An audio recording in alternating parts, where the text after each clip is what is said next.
엄마, 요즘 어디 안 나가세요? 그냥 나가봤자 뭐해? 같이 갈 사람도 없는데, 혼자서도 재밌게 다니는 사람 많다던데요?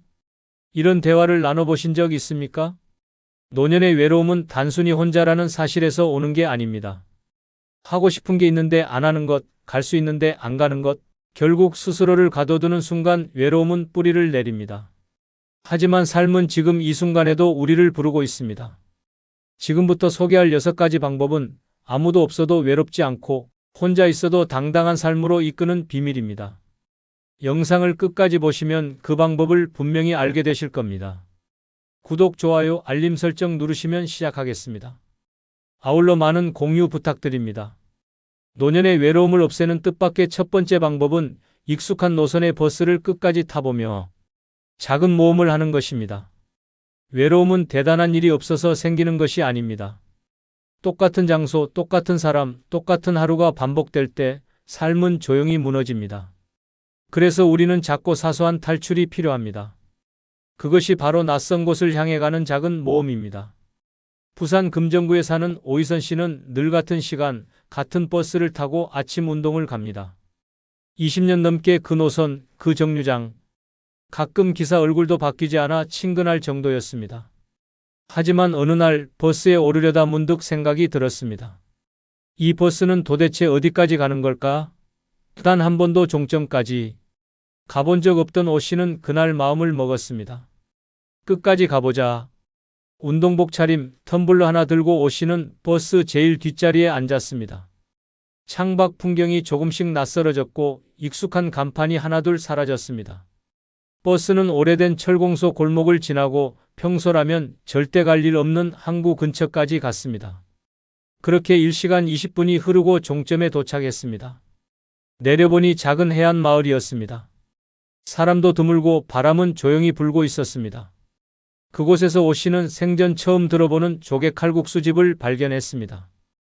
허름한 간판, 작은 평상 하나, 그리고 주인 할머니의 환한 미소. 혼자 오셨어요? 밖에 앉아도 돼요. 그날 먹은 칼국수는 평생 먹은 어떤 음식보다 특별했습니다. 혼자였지만 전혀 외롭지 않았습니다. 바닷바람, 따뜻한 국물, 어깨를 툭툭 치는 햇살이 함께였습니다. 식사를 마치고 다시 버스를 탔습니다. 창밖 풍경이 돌아가는 길도 낯설게 느껴졌습니다. 하지만 기분은 묘하게 가벼웠습니다. 오 씨는 말합니다. 딱히 큰 일은 아니었어요. 그냥 버스를 끝까지 탔을 뿐인데 집에 돌아와선 이상하게 마음이 채워졌더라고요. 그 작은 모험 하나가 오 씨의 마음을 환기시켰습니다. 내 삶에도 아직 낯선 장면이 남아있구나 하는 감동이었습니다. 노년은 안전하고 편안한 것을 추구하다 보면 오히려 삶이 더 메말라갑니다. 늘 가던 곳, 늘 보던 사람, 늘 듣던 이야기 속에 갇히면 외로움은 천천히 뿌리를 내립니다. 하지만 방향만 살짝 틀면 세상은 완전히 달라집니다. 끝까지 타본 적 없는 버스 한 번으로도 마음은 놀라울 만큼 환해질 수 있습니다. 작은 모험은 거창할 필요가 없습니다. 지도를 들고 떠나는 여행이 아니어도 됩니다. 평소 지나치기만 했던 정류장의 이름, 가본 적 없는 시장 하나, 들어가 본 적 없는 공원, 그 모든 것이 당신에겐 새로운 세상입니다. 그리고 그 낯설미, 외로움이라는 침묵을 무너뜨립니다. 혼자라는 건 고립이 아닙니다. 오히려 혼자이기에 가능한 경험이 있습니다. 누구의 눈치도 보지 않고 누구와 일정 맞출 필요도 없이 오롯이 나를 위해 움직일 수 있습니다. 그런 순간들이 노년을 자유롭게 만들고 외로움에서 멀어지게 만듭니다. 버스를 타고 종점까지 가보십시오. 그 끝에 바다가 있을 수도 있고 산이 있을 수도 있고 그저 낯선 골목이 있을 수도 있습니다. 하지만 분명한 건 당신의 마음은 출발할 때보다 훨씬 더 가볍고 따뜻해질 것입니다. 삶이 건조해질수록 우리는 새로운 공기를 마셔야 합니다. 그 공기를 찾아 떠나는 가장 쉬운 방법, 오늘 타는 버스를 종점까지 타보는 것입니다. 그렇게 당신은 노년의 외로움을 유쾌하게 이겨내는 첫걸음을 내딛게 됩니다. 노년의 외로움을 없애는 뜻밖의 두 번째 방법은 내가 좋아하는 풍경을 보러 멀더라도 떠나는 것입니다. 보기만 해도 가슴이 탁 트이는 풍경, 마음이 고요해지는 그 장소를 찾아가는 일. 이 단순한 행동 하나가 외로움과 허무함을 이겨내는 강력한 해독제가 됩니다. 문제는 대부분의 어르신들이 멀다는 이유로, 돈 든다는 핑계로, 괜히 무리다는 생각으로 마음만 품고 떠나지 못한다는 것입니다. 경기도 이천에 사는 정순희 씨는 젊은 시절부터 바다를 좋아했습니다. 파도 소리를 들으면 불면이 사라졌고 수평선을 보면 속이 편안해졌습니다. 하지만 결혼과 육아, 자식 뒷바라지로 바다는 언제나 TV 속 풍경으로만 남아 있었습니다. 그렇게 시간이 흘러 어느덧 환갑을 넘겼고 남편은 세상을 떠났으며 자식들은 제각기 삶을 살아가고 있었습니다. 정 씨는 하루하루 집에만 갇혀 지냈습니다. 밥맛도 없고 입은 옷도 벗은 옷도 구분 없는 무채색의 날들. 특히 저녁이 되면 텅 빈 집이 더 적막하게 느껴졌고 가끔씩은 내가 왜 사는 걸까라는 허무감에 눈물이 맺혔습니다. 그러던 어느 날 우연히 TV에서 동해안 겨울바다 풍경이 나왔습니다. 매서운 파도와 찬바람 속에서도 그곳엔 생기가 있었습니다. 정 씨는 화면을 보며 중얼거렸습니다. 나도 저기 한 번은 가고 싶다.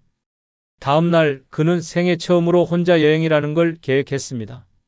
스마트폰도 익숙하지 않았지만 버스 예매 앱을 천천히 배우고 숙소도 직접 찾아 예약했습니다. 멀어서 못 가가 아닌 멀지만 가보자는 말로 마음을 바꾼 것이었습니다. 출발하는 날 자식들에겐 알리지도 않았습니다. 말하면 말릴 테니까요. 정 씨는 작고 가벼운 배낭 하나 메고 동해로 떠났습니다. 겨울바다는 거칠었고 바람은 매서웠지만 그의 마음은 너무도 따뜻했습니다. 작은 횟집에서 따끈한 매운탕을 먹고 해안도로를 걷다가 발에 찬 조약돌을 하나 주워 주머니에 넣었습니다. 파도 소리를 들으며 숙소 침대에 누웠을 때 정 씨는 오랜만에 웃었습니다. 살아있구나, 내가. 그렇게 다녀온 2박 3일은 평생 기억에 남을 선물이 되었습니다. 그 뒤로 정 씨는 틈만 나면 지도를 펼칩니다. 이번엔 전주 한옥마을? 아니면 남해? 다랭이 마을? 그렇게 나를 위해 떠나는 여정이 반복될수록 외로움은 조금씩 뒷걸음질 쳤습니다. 그리고 어느새 주변 사람들도 말했습니다. 요즘 얼굴 좋아지셨어요. 뭔가 표정이 밝아졌어요. 정 씨는 말합니다. 그냥 좋아하는 걸 보러 다니니까요. 외로움을 견디는 건 단지 사람을 만나는 것만이 해답이 아닙니다. 오히려 사람보다 더 위로가 되는 풍경, 말은 없지만 모든 걸 들어주는 자연이 있습니다. 그리고 그 자연은 당신이 직접 찾아가야 만날 수 있습니다. 멀다고 포기하지 마십시오. 멀기 때문에 오히려 그만큼 보상이 큽니다. 노년의 외로움은 혼자여서가 아니라 아무것도 보지 않고 느끼지 않기 때문에 깊어지는 것입니다. 보고 싶은 풍경을 마음속에만 간직하지 마십시오. 길을 나서십시오. 그 길 위에 외로움을 밀어낼 기쁨이 기다리고 있습니다. 노년의 외로움을 없애는 뜻밖의 세 번째 방법은 자식보다 나를 먼저 챙기는 용기를 내는 것입니다. 평생 자식 먼저, 자식 중심, 자식 걱정으로 살아온 분들에게 이 말은 낯설고 심지어 불효처럼 느껴질 수도 있습니다. 하지만 그 생각이야말로 외로움을 자초하는 가장 큰 덫입니다. 이제는 내가 주인공이어야 합니다. 내가 챙기지 않으면 아무도 챙겨주지 않는 시기가 바로 지금이기 때문입니다. 대구에 사는 장영선 씨는 세 딸을 모두 시집 보내고 본격적으로 노후를 시작했습니다. 하지만 그의 하루는 여전히 딸들의 일정표로 가득했습니다. 엄마, 이번 주말 애들 봐줘요. 엄마, 김치 좀 담가줄 수 있죠? 엄마, 급하게 돈 좀 쓸 데가 있어서요. 자식들의 요청은 대부분 부탁이지만 그 말투엔 당연함이 묻어 있었습니다. 장 씨는 한 번도 거절한 적이 없었습니다. 그게 부모의 의무라 생각했기 때문입니다. 하지만 어느 날 그에게 진짜 외로움이 찾아왔습니다. 감기 몸살이 심하게 와서 끙끙 앓던 날 전화기를 붙잡고도 어느 누구에게도 연락하지 못했습니다. 애들 바쁠 텐데 괜히 걱정 끼치지 말자. 결국 병원도 혼자 갔고 약국도 혼자 들렀으며 이틀 동안 누워 찬밥에 물 말아 먹으며 버텼습니다. 그제서야 그는 깨달았습니다. 내가 이렇게까지 헌신했지만 아무도 나를 먼저 챙기지 않는구나라고. 그 뒤로 그는 단단히 결심했습니다. 이제부터 나를 먼저 챙기겠다고. 처음엔 딸들이 당황했습니다. 아이 봐달라는 요청을 거절했고 반찬 좀 해달라는 말에 이번 주는 나 바빠라고 말했을 때 딸들은 짜증을 냈습니다. 엄마 변했네, 요즘 왜 그래? 하지만 장 씨는 흔들리지 않았습니다.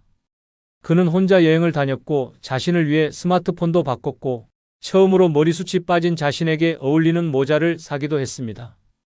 이제는 주말이면 맛집을 찾아다니고 보고 싶었던 연극을 혼자 예매해서 즐깁니다.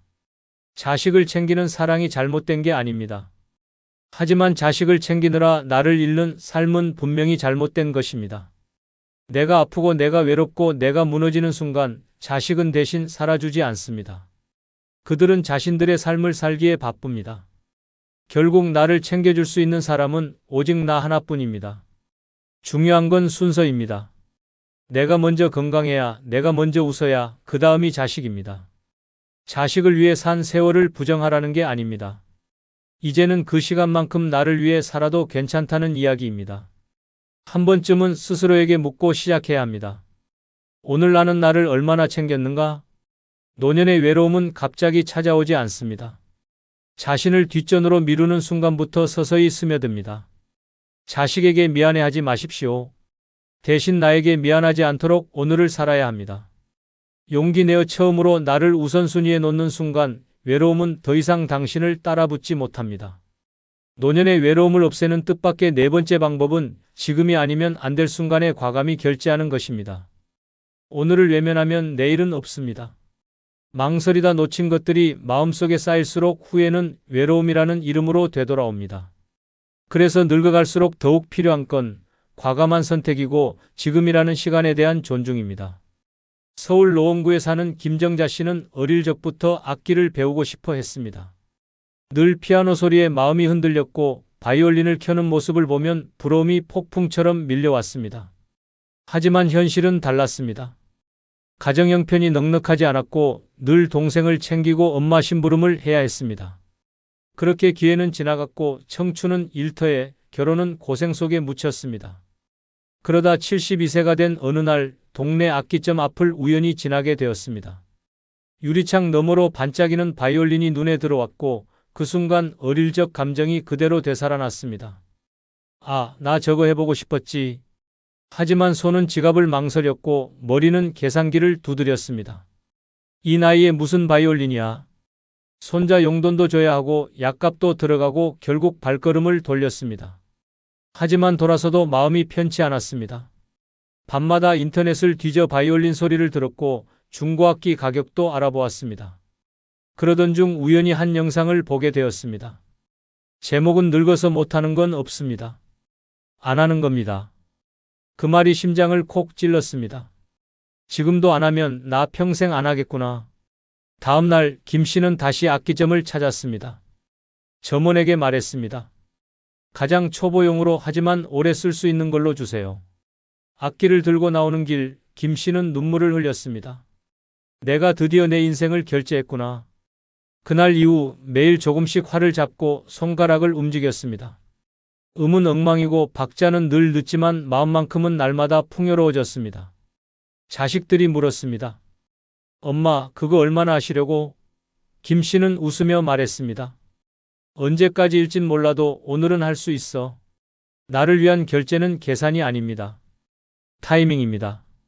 지금이 아니면 안 되는 순간, 그 찰나에 지갑을 여는 용기, 그것이 외로움을 몰아내는 열쇠입니다. 많은 이들이 조금만 더 싸게 살 수 있을 때, 좀 더 여유가 생기면을 기다리다 결국 아무것도 갖지 못한 채 노년을 맞이합니다. 하지만 삶은 물건처럼 재입고되지 않습니다. 그 기회는 오늘이 아니면 다시는 오지 않습니다. 먹고 싶은 음식, 입고 싶은 옷, 배우고 싶었던 것, 떠나고 싶었던 여행지, 모두 오늘이라는 시간에 예약되어 있습니다. 하지만 그 예약을 확정짓는 건 당신의 결제 버튼 하나입니다. 외로움은 지금 하고 싶은 걸 하지 못했을 때 더 크게 밀려옵니다. 남의 허락을 기다리지 마십시오. 자식의 눈치를 보지 마십시오. 세상에 이 나이에라는 기준은 없습니다. 하고 싶은 순간이 바로 그때가 적기입니다. 그걸 지나치면 당신 삶의 무대는 자꾸 뒷자리가 됩니다. 당신의 인생은 누구의 허락도 필요 없습니다. 당신이 원하는 걸 당신 손으로 결제하는 순간 그 작은 행동 하나가 내가 살아있구나를 증명해 줍니다. 외로움을 이기는 가장 화끈한 방법은 망설임을 버리는 것입니다. 지금 바로 그 순간입니다. 다음은 없습니다. 지금 결제하십시오. 그것이 당신의 오늘을 빛나게 합니다. 노년의 외로움을 없애는 뜻밖의 다섯 번째 방법은 과거 힘들었던 시기를 떠올리며 지나왔다고 말해보는 것입니다. 그 짧은 말 한마디가 마음속 깊은 고립과 외로움을 녹이는 열쇠가 됩니다. 사람은 흔히 현재의 고독에만 눈이 멀어 자신이 걸어온 지난 여정을 잊고 맙니다. 그러나 되짚어보면 지금 이 자리에 서 있는 것 자체가 기적입니다. 수많은 고통과 파도, 죽을 만큼 힘들었던 순간을 넘겨왔기에 오늘이 있는 것입니다. 경북 안동에 사는 김진호 씨는 70대 중반입니다. 젊을 땐 섬유 공장에서 일했고 중년엔 신용불량자가 되어 카드 돌려막기를 하며 살아야 했습니다. 겨우 다시 일어나 막노동을 하던 어느 겨울 발을 헛디뎌 미끄러지며 다리를 크게 다쳤습니다. 입원 후 퇴직, 그 후엔 아내마저 암투병 끝에 세상을 떠났습니다. 자식들은 서울로 떠났고 찾아오는 사람도 없는 반지하방. 김 씨는 그렇게 완전히 혼자가 되었습니다. 하루 종일 말을 할 일도 없는 정막 속에서 그는 점점 침묵과 외로움에 잠식되어 갔습니다. 텔레비전은 소리만 크게 울리고 밥은 늘 반찬 없이 넘기기 일쑤였습니다. 그러던 어느 날 오래된 사진첩을 꺼내 들었습니다. 80 가까운 세월이 담긴 사진들, 아직 어렸던 자식들, 병문안 온 친구들, 손에 굳은 살이 가득하던 작업복 차림의 자신, 그리고 눈에 들어온 사진 한 장. 아내와 함께 막노동 일당을 받으러 갔다가 함께 찍은 겨울철 뒷모습이었습니다. 그날 김 씨는 사진을 바라보며 아주 조용히 중얼거렸습니다. 그래도 다 지나왔구나. 그 한마디에 눈물이 뚝뚝 흘렀습니다. 지금껏 견뎌온 시간들이 자신을 일으켜 세웠다는 사실이 너무도 분명하게 다가왔기 때문입니다. 자식이 없어도 돈이 없어도 친구가 없어도 지나온 시간이 자신을 지켜주고 있었습니다. 우리가 노년에 느끼는 외로움은 지금 누구와 함께 있느냐보다 내 인생을 어떻게 바라보느냐에 달려 있습니다. 나에게 아무도 없다는 생각은 과거의 나까지도 지워버리는 잔인한 착각입니다. 그러나 진실은 분명합니다. 지금 당신이 살아있다는 건 수많은 위기와 절망을 버티고 견뎠다는 증거입니다. 지금 고요한 하루 속에 숨어있는 외로움도 언젠가 돌아보면 지나가는 계절처럼 멀어질 것입니다. 그러니 오늘 한번 아무도 없는 방 안에서 혼잣말을 해보시기 바랍니다. 그땐 정말 죽고 싶었지. 그런데 지나왔다. 그렇게 말하고 나면 어쩌면 가슴이 울컥할 수도 있고 무언가가 툭 하고 떨어져 나간 듯 가벼워질지도 모릅니다. 이 짧은 말 한마디는 당신에게 자신을 위로할 힘이 있다는 사실을 일깨워줍니다. 과거는 묻어두는 것이 아니라 꺼내어 안아주는 것입니다. 그렇게 우리는 상처 속에서 회복을 배웁니다. 외로움은 결국 나만 힘든 게 아닐까라는 불안에서 시작됩니다. 하지만 내 인생의 고난과 생존의 흔적을 다시 꺼내볼 때 우리는 자신이 얼마나 강했는지를 깨닫게 됩니다. 사람은 누구에게나 서러운 날이 있습니다. 그러나 살아남은 자는 그 시간을 말로, 기억으로, 온몸으로 통과한 자입니다. 당신은 이미 그 모든 걸 해냈습니다. 그래서 외롭지 않아도 되는 자격이 있습니다. 오늘이 비록 고요하고 텅 빈 하루라 해도 당신의 인생은 뜨겁고 굵직하게 지나왔습니다.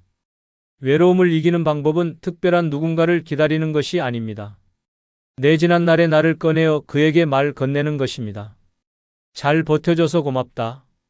다 지나왔다. 그 말이 지금의 당신에게 따뜻한 친구가 되어줄 것입니다. 노년의 외로움을 없애는 뜻밖의 여섯 번째 방법은 함께 갈 사람이 없어도 여행 가방을 싸는 것입니다. 누군가와 함께해야만 여행이 의미 있다고 믿었던 시간은 이제 끝내야 합니다. 나와의 여행은 외로움의 처방전이자 인생의 가장 진한 위로가 됩니다.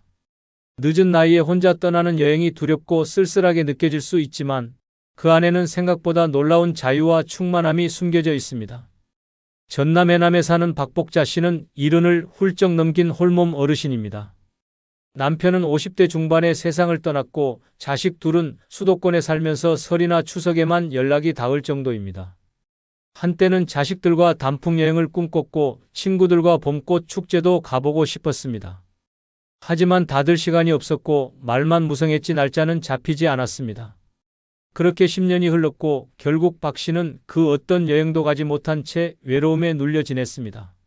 어느 날 저녁 박 씨는 TV에서 혼자 전국을 돌며 살아가는 할머니의 다큐멘터리를 보게 되었습니다. 낯선 곳의 버스 정류장에 앉아 손에 지도를 들고 있던 그 노인의 뒷모습이 유독 눈에 들어왔습니다.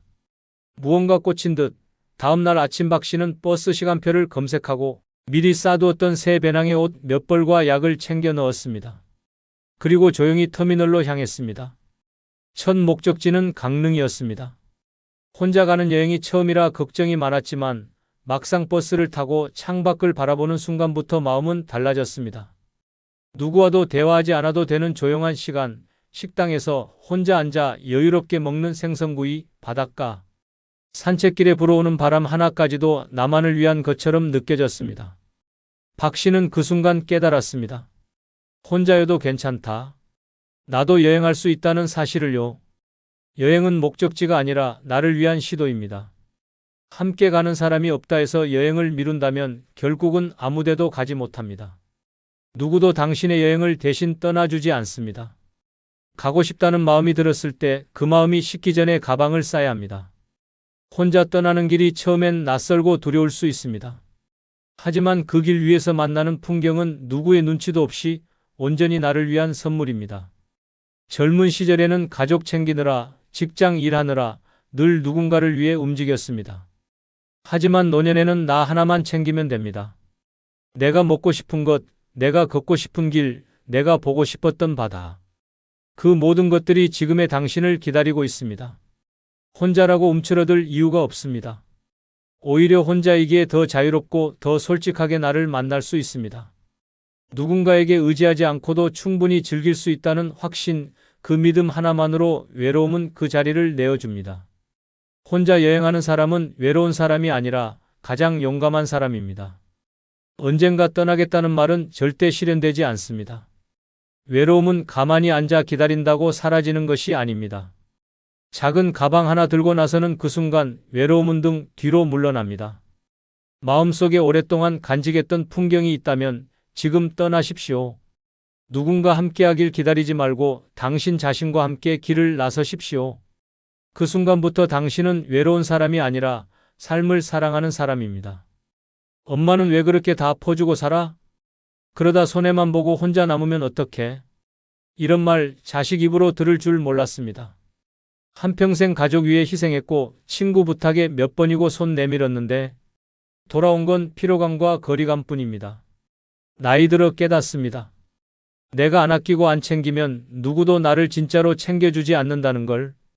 그래서 지금부터는 다릅니다. 가족도 친구도 잠시 내려놓고 오직 나만을 위한 이기적인 삶을 살기로요. 그게 노년에 꼭 필요한 생존 방식입니다. 구독, 좋아요, 알림 설정 누르시면 시작하겠습니다.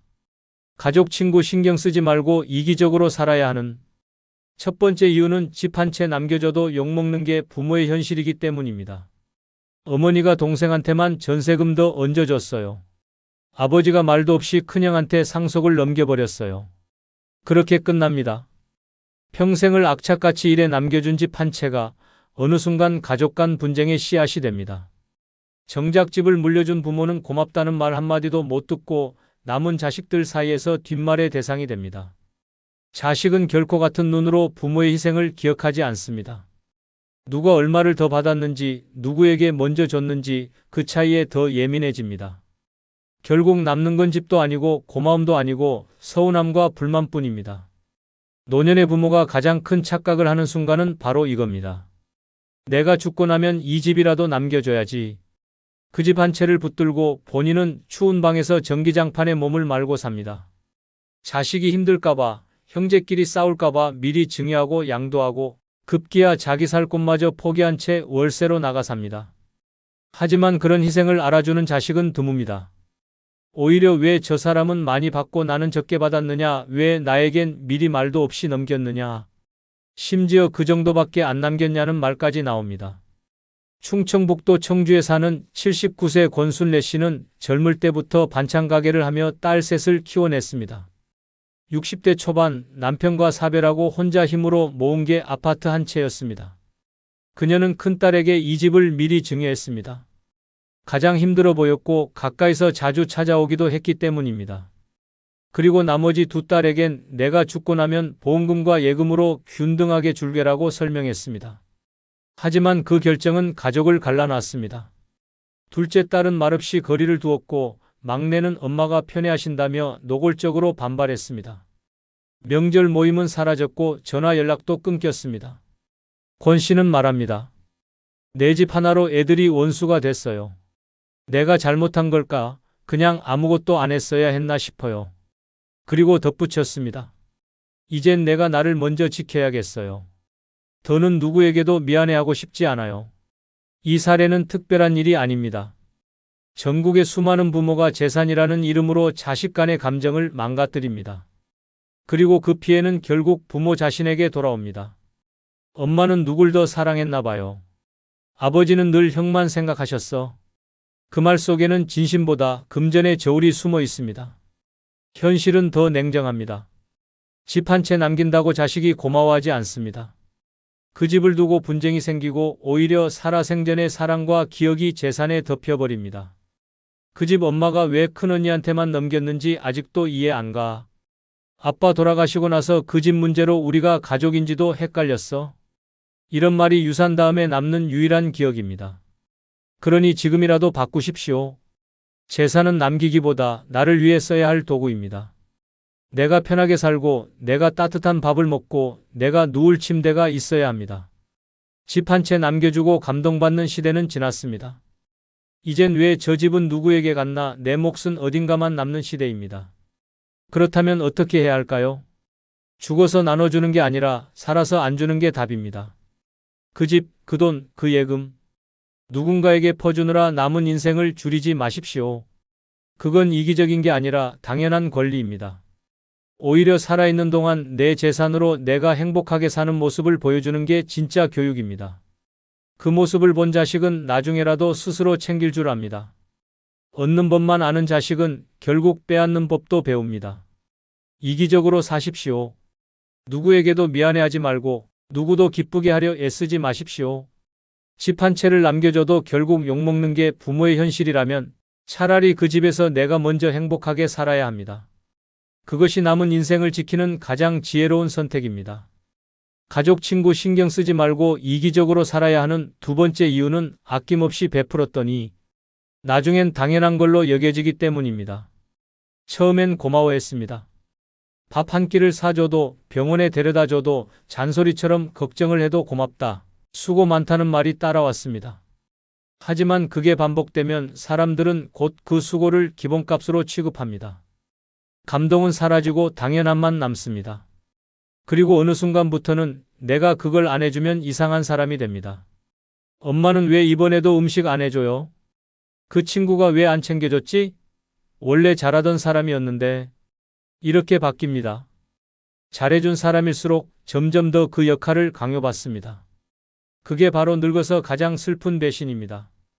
정성은 처음에만 감동입니다. 시간이 지나면 습관이 되고 습관은 곧 의무가 됩니다.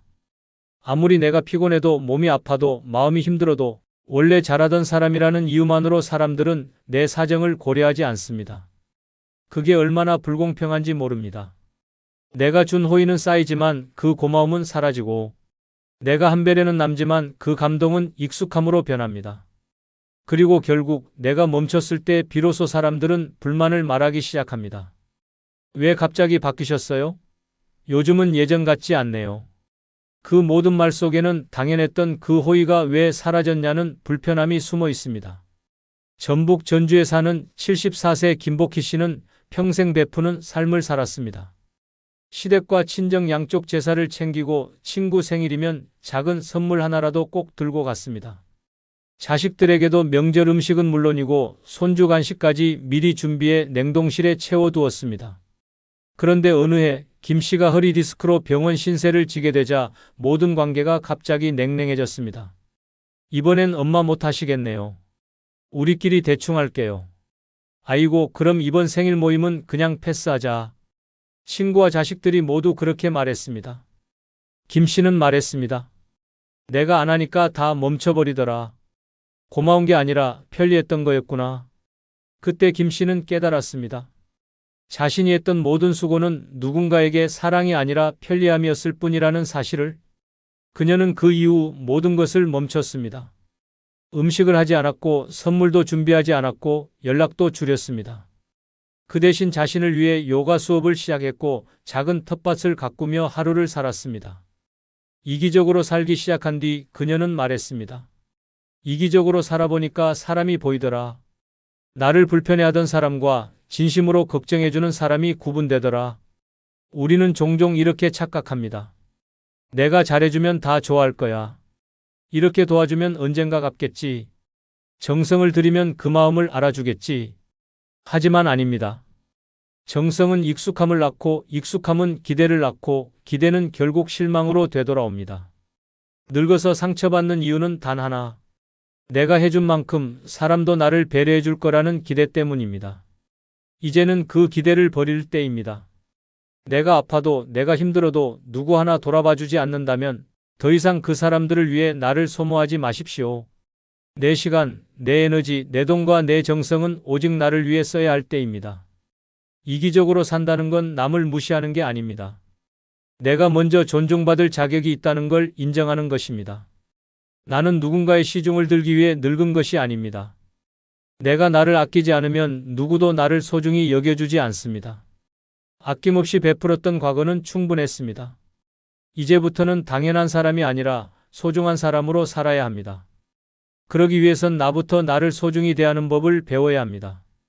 지금부터라도 내 정성과 마음을 나에게 돌리십시오. 그게 바로 늙어도 무너지지 않는 사람으로 사는 길입니다. 가족, 친구 신경 쓰지 말고 이기적으로 살아야 하는 세 번째 이유는 마음을 줘도 배신당하는 일이 너무 많기 때문입니다. 한때는 정성은 통한다고 믿었습니다. 진심을 다하면 언젠가는 알아줄 거라 생각했습니다. 그래서 불편해도 참고 서운해도 웃으며 넘겼습니다. 명절엔 먼저 연락하고 친구 생일은 잊지 않고 챙기며 자식들에게도 늘 헌신했습니다. 그런데 결과는 어땠습니까?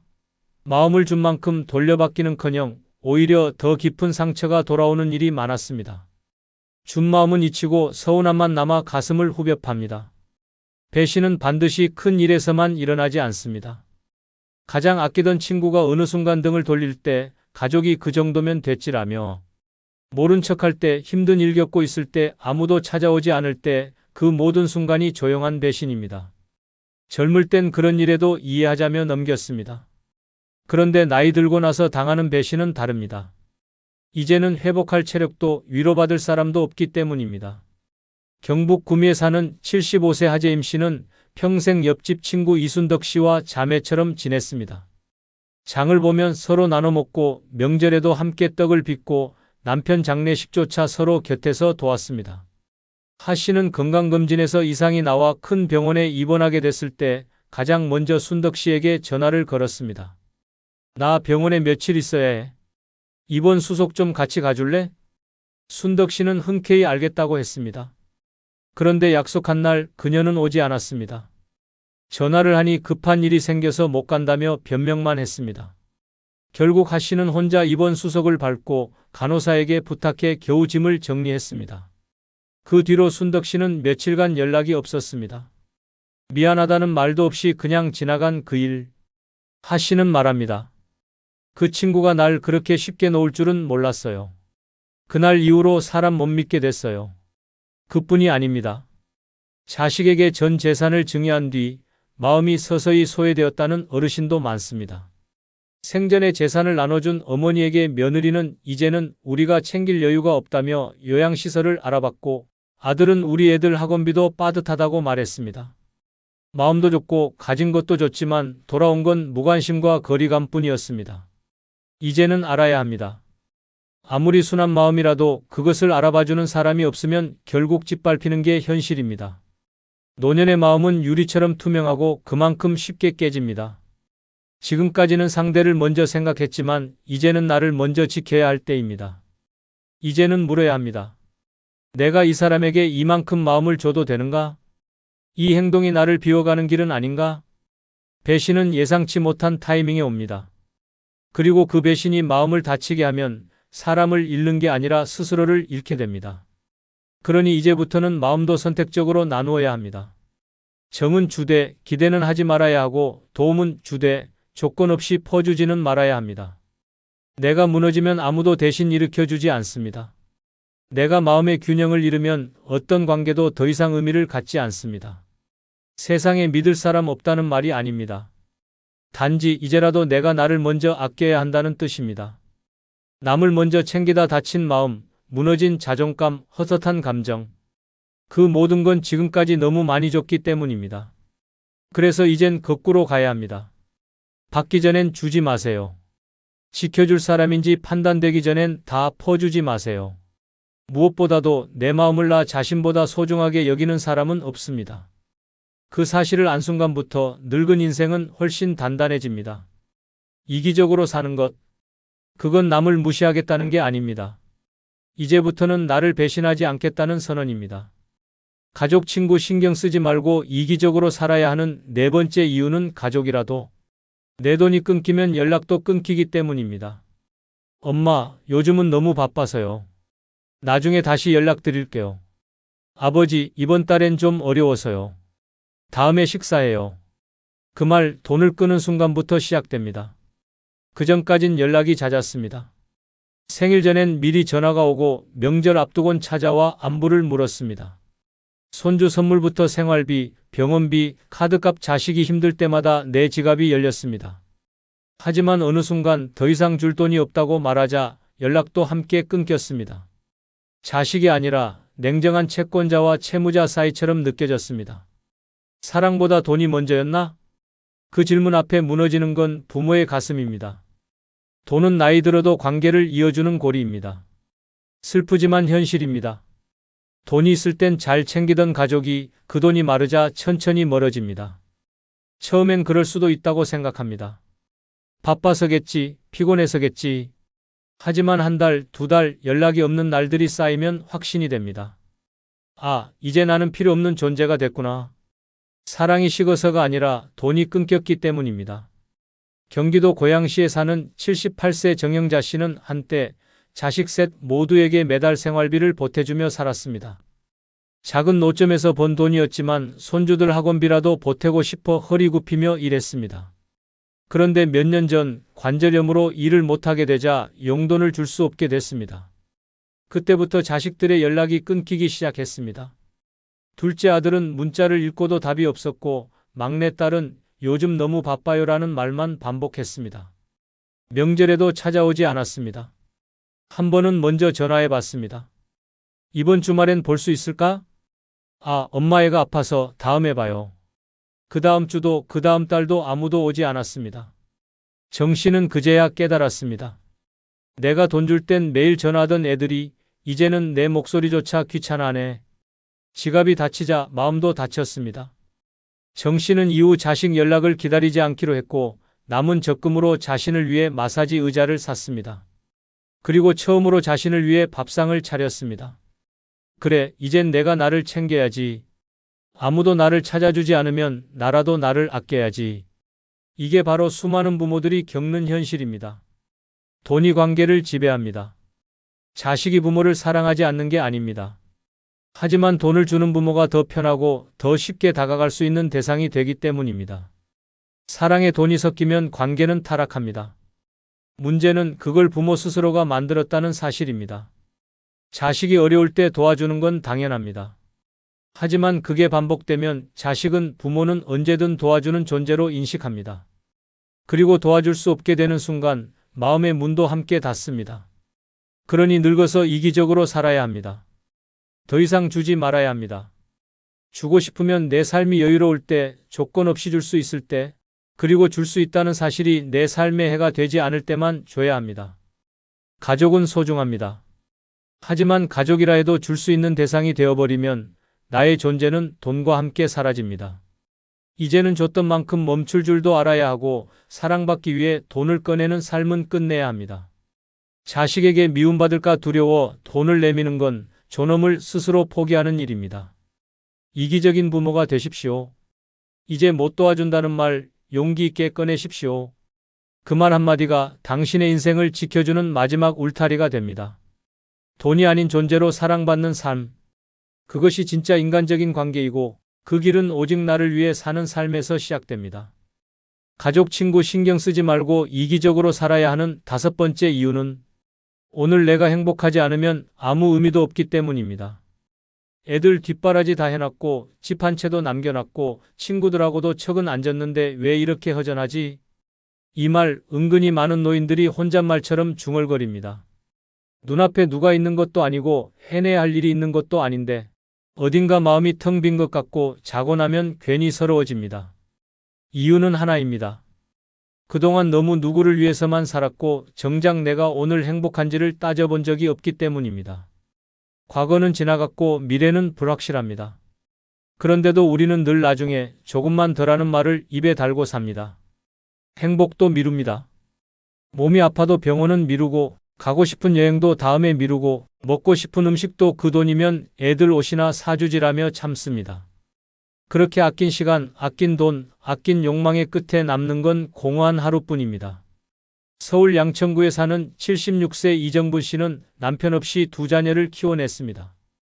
남의 식당에서 일하며 등록금과 결혼자금까지 마련했고 퇴직 후에도 손주들 등하교를 도왔습니다. 그녀는 늘 말했습니다. 나는 욕심 없어요. 애들 잘 되면 됐지. 하지만 몇 달 전 건강검진 결과에서 심장 이상 소견을 받고 입원했을 때 병원 침대에 누운 그녀의 입에서 처음 나온 말은 이거였습니다. 내가 뭐 하려고 그렇게 애썼지 난 한 번도 나를 위해 살아본 적이 없네. 그녀는 퇴원 후 바뀌었습니다. 매일 1시간 산책을 하고 혼자 레스토랑에 가서 파스타를 시켰습니다.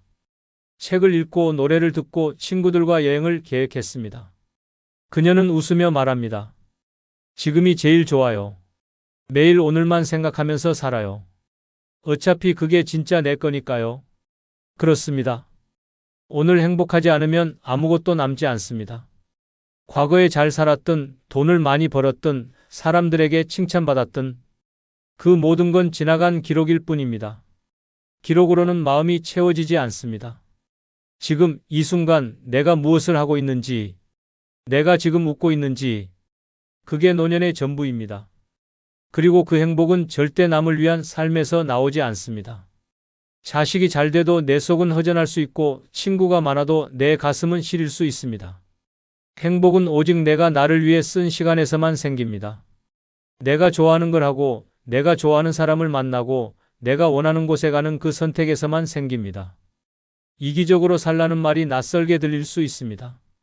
하지만 이기적으로 살지 않으면 언제나 누군가의 기대에 맞추느라 내 감정을 억누르게 됩니다. 그게 쌓이면 마음이 고장납니다. 그리고 그 마음의 틈은 아무도 알아주지 않습니다. 어르신은 늘 밝으셔서 그런 줄 몰랐어요. 그 말은 내가 얼마나 내 감정을 감추며 살아왔는지를 보여주는 말입니다. 이제는 숨기지 마십시오. 먹고 싶은 거 먹고 가기 싫은 자리 가지 말고 하기 싫은 일 거절하십시오. 지금의 내 감정이 내 인생 전체보다 중요합니다. 오늘 내가 기분 좋은 게 그 어떤 가족의 성공보다 소중합니다. 가족도 좋고 친구도 좋지만 그 누구도 당신 대신 오늘을 살아주지 않습니다. 그러니 오늘만큼은 이기적으로 사십시오. 밥 한 끼도 내가 먹고 싶은 걸로, 시간도 내가 원하는 대로, 돈도 내 기분을 위해 쓰십시오. 그렇게 사는 하루가 쌓여야만 늙어도 행복한 사람이 됩니다. 지금 웃을 수 없다면 내일도 의미 없습니다. 오늘 행복한 선택을 하십시오. 그것이 남은 인생을 가장 반짝이게 만드는 첫걸음입니다. 형이 어떻게 그럴 수가 있어? 엄마 간병 내가 다 했잖아. 너희는 전화 한 통 없었잖아. 그래도 유산은 반반이야? 그게 형제야? 부모가 돌아가고 나서야 진짜 형제 자매의 민낯이 드러났습니다. 어릴 땐 그렇게 서로 챙겨주던 사이였는데 이제는 카카오톡 프로필조차 보기 싫은 존재가 되어버렸습니다. 물론 모든 형제 자매가 그렇다는 건 아닙니다. 다만 지금까지 형제 자매 때문에 마음 다치고 스트레스 받아온 분들에겐 이 영상이 분명히 남일 같지 않을 것입니다. 형제끼리 싸울 일이 뭐가 있겠냐고요? 부모 병간호, 유산 정리, 자식, 비교, 옛 감정까지 한꺼번에 폭발합니다. 피를 나눴다는 이유로 참아왔던 모든 감정이 터지면 남보다 더 무서운 존재로 변합니다. 이번 영상은 형제 자매가 왜 나이 들수록 가장 큰 상처의 원인이 되는지 그 5가지 이유를 낱낱이 알려드립니다. 절대 끝까지 놓치지 마십시오. 구독, 좋아요, 알림 설정하시면 시작하겠습니다. 아울러 많은 분들에게 공유도 부탁드립니다. 나이 들수록 형제 자매가 남이 되는 첫 번째 이유는 어릴 적 서열과 역할이 평생 굴레가 되기 때문입니다. 사람들은 착각합니다. 피를 나눈 형제니까 나이 들어도 언제든 의지할 수 있을 거라고. 하지만 현실은 반대입니다. 형제라는 이름 아래 묶인 역할과 비교, 기대와 서운함은 시간이 흐를수록 더욱 뿌리 깊은 갈등이 됩니다. 어릴 적부터 형은 책임감 있는 맞이로, 막내는 응석바지로 자리 잡습니다. 이런 역할은 세월이 흘러도 사라지지 않고 오히려 나이 들수록 더욱 선명하게 되살아납니다. 어머니 병간호는 늘 큰딸 몫이고 명절상 차리는 일도 당연히 누나 몫입니다. 막내는 넌 아직 애야라는 말에 평생 철없는 취급을 받습니다. 반대로 장남은 뭐든 결정하고 책임져야 한다는 무언의 압박에 시달립니다. 젊었을 땐 참고 넘겼지만 나이 들어 병들고 약해지면 이 역할은 짐이 되고 감정의 골은 깊어집니다. 결국 서로가 서로를 불편해하고 남보다 더 남이 됩니다. 심지어 형제끼리 돈 문제가 생기면 그 관계는 걷잡을 수 없게 됩니다. 부모 유산 분배, 간병비 부담, 제사 참여 같은 민감한 문제에서 쌓인 감정은 폭발합니다. 피를 나눈 사이라 더 쉽게 상처 주고 더 깊이 원망하게 됩니다. 형제는 서로의 고통을 알아야 할 사이가 아니라 내가 왜 그랬냐며 평가하고 공격하는 사이가 되어갑니다. 서울 중계동에 사는 76세 이재호 씨는 외동딸을 키우며 혼자 살아왔습니다. 형제는 무려 5. 어릴 땐 북적이고 정 많던 집이었지만 어머니가 돌아가시고 유산 문제가 얽히면서 모든 게 바뀌었습니다. 어머니는 본인 돌보던 둘째 아들에게 전 재산을 넘겼고 이걸 알게 된 형제들은 한순간에 서로를 원망하기 시작했습니다. 내가 혼자 챙긴 거잖아. 우린 부모 얼굴도 자주 못 뵀는데 넌 왜 다 가져가? 처음엔 말싸움이었고 점점 큰형과 막내 사이에 고성이 오갔습니다. 결국 명절에도 얼굴을 보지 않고 부모 제삿날에도 제각각 따로 음식을 차렸습니다. 그 이후로는 연락이 끊겼습니다. 가족 단체방도 없어졌고 사소한 안부 전화조차 사라졌습니다. 특히 둘째 형은 마음에 깊은 상처를 입었습니다. 그때 그렇게 말할 줄은 몰랐어. 어릴 때 나 아프다고 너희가 손 붙잡고 울던 모습이 아직 기억나는데 이젠 남보다 더 낯설다. 결국 그는 형제들 번호를 전부 차단했고 이재호 씨 역시 이렇게 말했습니다. 형제는 어릴 땐 친구 같지만 나이 들면 낯선 감정의 씨앗이 됩니다. 그냥 지나간 추억 속 사람으로 두는 게 마음 편하더라고요. 가장 깊은 상처는 낯선 이에게서 오는 게 아닙니다. 진짜 아픈 말은 가장 가까운 사람에게서 나옵니다. 그리고 그 가까운 사람이 어느 순간 내 감정을 함부로 휘두르는 존재가 됩니다. 형제는 남보다 더 많은 기억을 공유한 사이이지만 바로 그 기억이 노년에는 고통의 뿌리가 되기도 합니다. 형제라는 이름은 의무가 아닙니다. 과거는 과거일 뿐 그 관계가 나를 아프게 한다면 끊는 것도 선택입니다. 가족이라는 이유로 끌려다니지 마십시오. 피보다 마음이 먼저입니다. 지금 나를 불편하게 만드는 형제 자매라면 그건 이미 남입니다. 그 인연이 나를 갉아먹고 있다면 이제는 내려놓을 시간입니다. 나이 들수록 형제 자매가 남이 되는 두 번째 이유는 돈 앞에서 피보다 이익을 먼저 따지기 때문입니다. 그래도 형제인데 설마 돈 때문에 틀어질까? 이런 생각 이제는 순진한 겁니다. 현실은 훨씬 더 차갑습니다. 부모가 남긴 땅 한 평, 예금, 몇천만 원 앞에서 형제는 피를 나눈 사이가 아니라 계산기를 두드리는 경쟁자가 됩니다. 유산, 간병비, 상속세, 재산 정리 문제만 나오면 그동안 쌓아왔던 감정 따위는 하루아침에 뒤집힙니다. 내가 더 챙겼다, 넌 한 푼도 안 냈다는 말들이 오가고 그 순간부터 형제는 남보다 더 지독한 원수가 됩니다. 심지어 문제는 돈 그 자체가 아니라 불공평하다는 감정입니다. 누군가는 부모 곁에서 희생하며 병간호를 해왔고 누군가는 멀리서 전화 한 통 없는 채 살아왔습니다. 그러다 부모가 돌아가시고 갑자기 모든 걸 반반 나누자고 나서면 내가 뭘 위해 희생했는데라는 분노가 폭발합니다. 반대로 아무것도 하지 않았던 형제는 그게 내가 좋아서 한 거잖아라는 뻔뻔한 말로 응수합니다. 이때부터 감정은 회복 불가능한 수준으로 틀어집니다. 형제끼리 돈 문제가 얽히면 단 한 사람이라도 손해봤다고 느끼는 순간 모든 관계가 깨집니다. 그리고 무서운 건 이 상처는 시간이 지나도 아물지 않습니다. 겉으론 아무 일 없는 척해도 속으론 내가 언젠가는 갚아줄 거야라는 분노와 서운함이 남습니다. 명절에도 서로 눈을 피하고 조문도 따로따로 갑니다. 남보다 못한 사이로 변하는데 걸리는 시간은 단 몇 분이면 충분합니다. 부산 해운대에 사는 79세 김춘식 씨는 여동생 둘과 남동생 한 명이 있습니다. 아버지가 돌아가신 후 어머니가 치매에 걸리면서 본인이 10년 가까이 병간호를 해왔습니다. 병원비, 요양보호사 월급, 약값, 심지어 기저귀 비용까지 모두 김 씨가 부담했습니다. 하지만 어머니가 돌아가신 후 놀라운 일이 벌어졌습니다. 남동생이 갑자기 유산 분할을 요구하며 변호사를 선임한 것입니다. 어머니 이름으로 되어 있던 아파트와 예금이 법적으로 4등분이 되어야 한다는 주장이었습니다. 김춘식 씨는 말했습니다. 10년을 지옥처럼 살았습니다. 제 돈으로 어머니를 돌봤고 제 손으로 목욕도 시켰습니다. 그때 그들은 한 번도 오지 않았습니다. 그런데 이젠 돈을 나눠달랍니다. 결국 재산을 나누게 되었고 그날 이후로 김 씨는 형제들과 연락을 끊었습니다. 심지어 조카 결혼식 청첩장이 왔을 때도 그대로 찢어버렸습니다. 그쪽 사람들과는 이제 아무 인연 없습니다. 돈 때문에 사람을 잃었지만 오히려 마음은 편해졌습니다. 이처럼 돈은 사람의 본심을 들춰냅니다. 형제라는 이름으로 얽혀 있어도 결국 자신의 몫을 먼저 따지는 순간 진짜 모습이 드러납니다. 그리고 그 순간부터는 아무리 화해를 시도해도 마음의 금은 이어지지 않습니다. 특히 나이 들어 외롭고 약해질수록 이 갈등은 더 크게 다가옵니다. 피를 나눴는데 이럴 수 있나?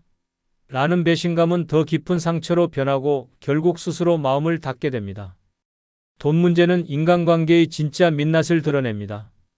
부모는 돌아가시고 없고 남은 건 형제들끼리의 냉정한 계산뿐입니다. 오히려 남보다 더 철저하게 따지고 더 날카롭게 비난합니다. 그리고 가장 슬픈 건 이런 과정 속에서 진심으로 나를 아껴주던 사람마저 등 돌릴 수 있다는 사실입니다. 형제는 어릴 적엔 가장 가까운 존재였지만 나이 들어 돈이라는 현실 앞에선 가장 무서운 적이 되기도 합니다. 이제는 착각하지 마십시오. 피보다 중요한 건 마음입니다. 그리고 돈 앞에서 마음이 없는 사람은 이미 남입니다. 이기적인 욕으로 나를 갉아먹는 형제라면 과감하게 끊는 게 내 삶을 지키는 길입니다. 나이 들수록 형제 자매가 남이 되는 세 번째 이유는 삶의 가치관이 달라지면 대화조차 통하지 않기 때문입니다. 같은 부모 밑에서 자랐다고 해서 같은 생각을 갖고 늙어간다는 보장은 없습니다. 오히려 세월이 흐를수록 형제는 전혀 다른 인생을 살아갑니다. 돈을 우선하는 사람, 명예를 좇는 사람, 자식밖에 모르는 사람, 종교나 정치에 빠진 사람. 생각이 달라지면 말도 엇나가고 결국 그 다름은 서로 피하고 싶은 존재로까지 번집니다. 이야기를 나눠보면 알 수 있습니다. 대화 주제가 맞지 않고 말끝마다 불편함이 생깁니다. 넌 아직도 그렇게 살아? 그게 무슨 말이야? 너는 너무 고지식해라는 말들이 무심코 튀어나옵니다. 친해서 하는 말이 아닙니다. 서로의 방식이 불편하고 이해할 수 없기에 튀어나오는 말입니다. 그리고 이 다름은 결국 관계 단절로 이어집니다. 가장 무서운 건 그 다름을 인정하지 않는 태도입니다. 내가 틀렸고 내가 맞다는 식의 고집은 대화를 싸움으로 바꿉니다.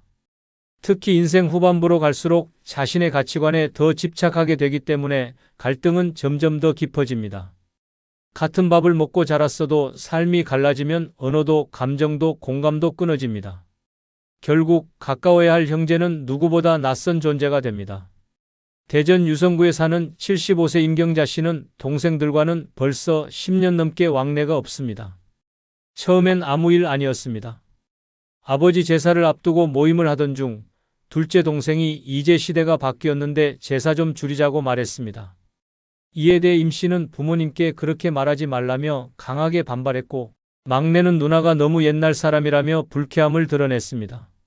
거기서 끝났어야 했지만 이후 모임에서 정치 이야기가 나오자 더 큰 갈등이 터졌습니다. 그런 사고방식이니까 나라가 이 모양이지라는 둘째의 말에 임 씨는 자리에서 벌떡 일어나 나와버렸습니다. 그날 이후로 전화 한 통 없었습니다. 생일, 명절, 부모 기일 아무 연락도 없고 서로의 집 주소도 모를 정도로 관계가 완전히 끊겼습니다. 임 씨는 말합니다. 그 애들이랑은 이제 말이 안 통해요. 얘기하다 보면 스트레스만 쌓입니다. 가족이라도 아니 가족이니까 더 피곤해요. 이처럼 가치관이 충돌하면 피를 나눈 사이라는 사실은 아무 소용이 없습니다. 오히려 더 깊은 감정 싸움으로 번지고 자존심 싸움으로까지 이어집니다.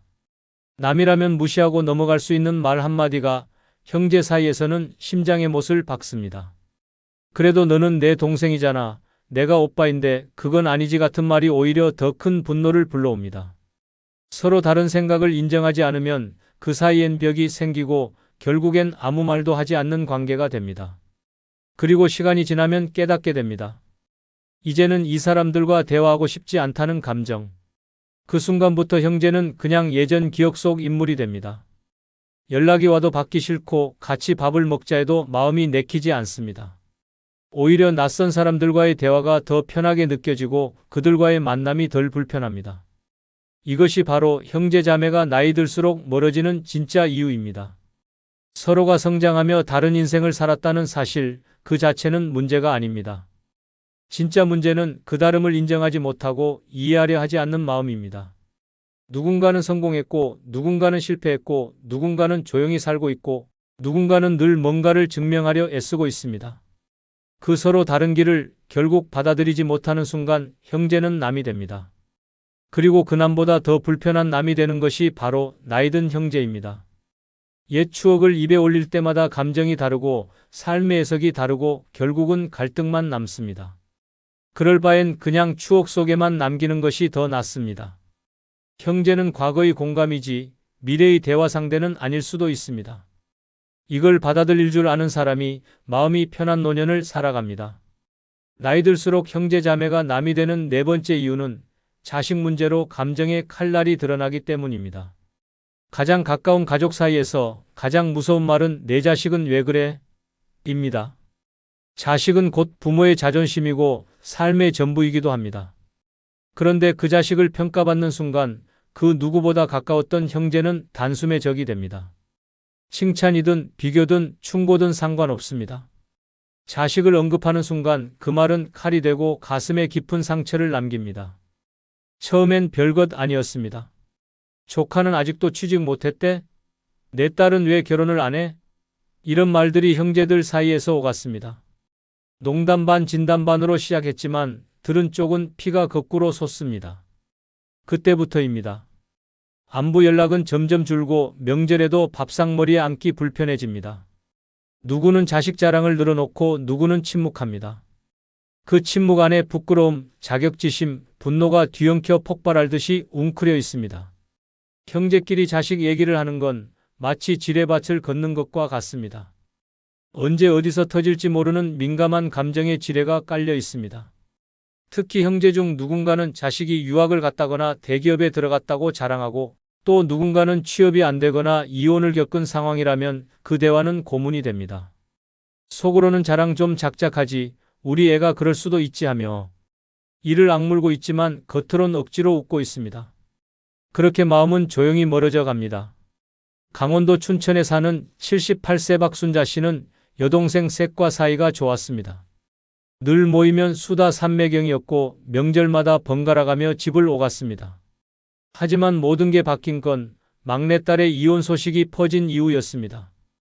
둘째 동생이 애를 그렇게 키웠으니 당연한 결과 아니야? 라고 말한 게 발단이었습니다. 처음엔 박 씨도 참고 넘기려 했습니다. 하지만 명절 밥상에서 첫째 동생이 또다시 그래도 우리가 조카들 중에 제일 안타까운 건 그 애잖아라고 말하는 순간 참았던 감정이 폭발했습니다. 박순자 씨는 그 자리에서 숟가락을 놓고 자리에서 일어났습니다. 내 자식 얘기 함부로 하지 마. 니들 자식이 다 잘난 줄 아냐? 이후 그 자리는 얼어붙었고 그날을 끝으로 박 씨는 두 동생과의 연락을 끊었습니다. 지금은 셋째 여동생과만 간간히 안부를 나눕니다. 박 씨는 말합니다. 가족은 내 자식까지 품어줘야 가족이지. 내 속을 긁으면서 자식 흉보는 건 남보다 더 밉더라. 자식 문제는 부모에게 있어 가장 건드리면 안 되는 영역입니다. 그걸 형제끼리 가볍게 넘기려 한다면 그 순간부터는 피보다 말이 무서워집니다. 말 한마디에 가슴이 무너지고 시선 하나에 자존심이 짓밟힙니다. 그러면 자연스럽게 피하게 됩니다. 명절도 모임도 전화 한 통도 멀어지게 됩니다. 결국 형제는 내 자식을 불편하게 바라보는 사람으로 각인됩니다. 더욱 무서운 건 자식 문제는 현재형이 아니라 계속되는 미래형이라는 점입니다. 취업, 결혼, 손주, 집 마련, 이혼, 병원비, 부모 간병 분담까지 모든 인생의 고비마다 자식 문제는 형제 간의 갈등 불씨가 됩니다. 한쪽은 왜 우리 애만 시킨 거야? 다른 한쪽은 넌 자식 있다고 빠지니? 이 말들이 오가면 더 이상 형제는 아닙니다. 감정이 다치고 마음이 식습니다. 사람은 자식 문제에 있어선 이성보다 감정이 먼저입니다. 남이야 뭐라 해도 웃어넘기지만 형제는 다릅니다. 나를 아는 사람이, 내 고통을 겪은 사람이 내 자식까지 평가한다는 사실은 감정을 찢어 놓습니다.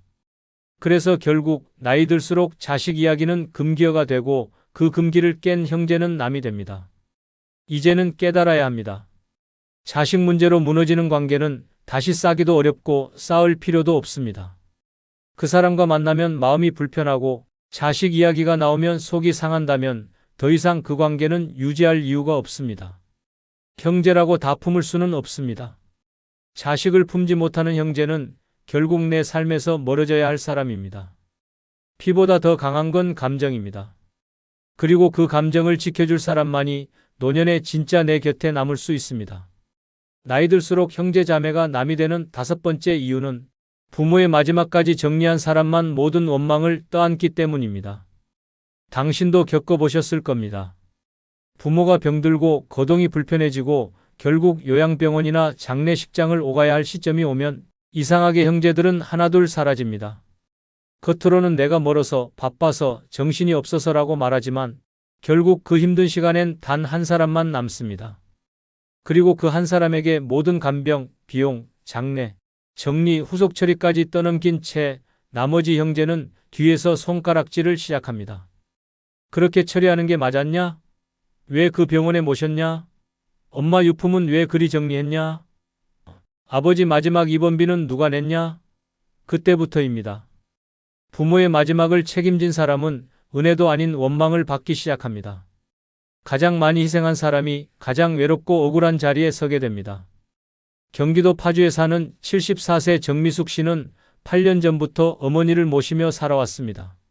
어머니는 치매 3기 진단을 받고 혼자서는 생활이 불가능했습니다. 4명의 형제 중 막내인 정 씨만이 손수밥을 챙기고 기저귀를 갈고 병원 진료를 동행했습니다.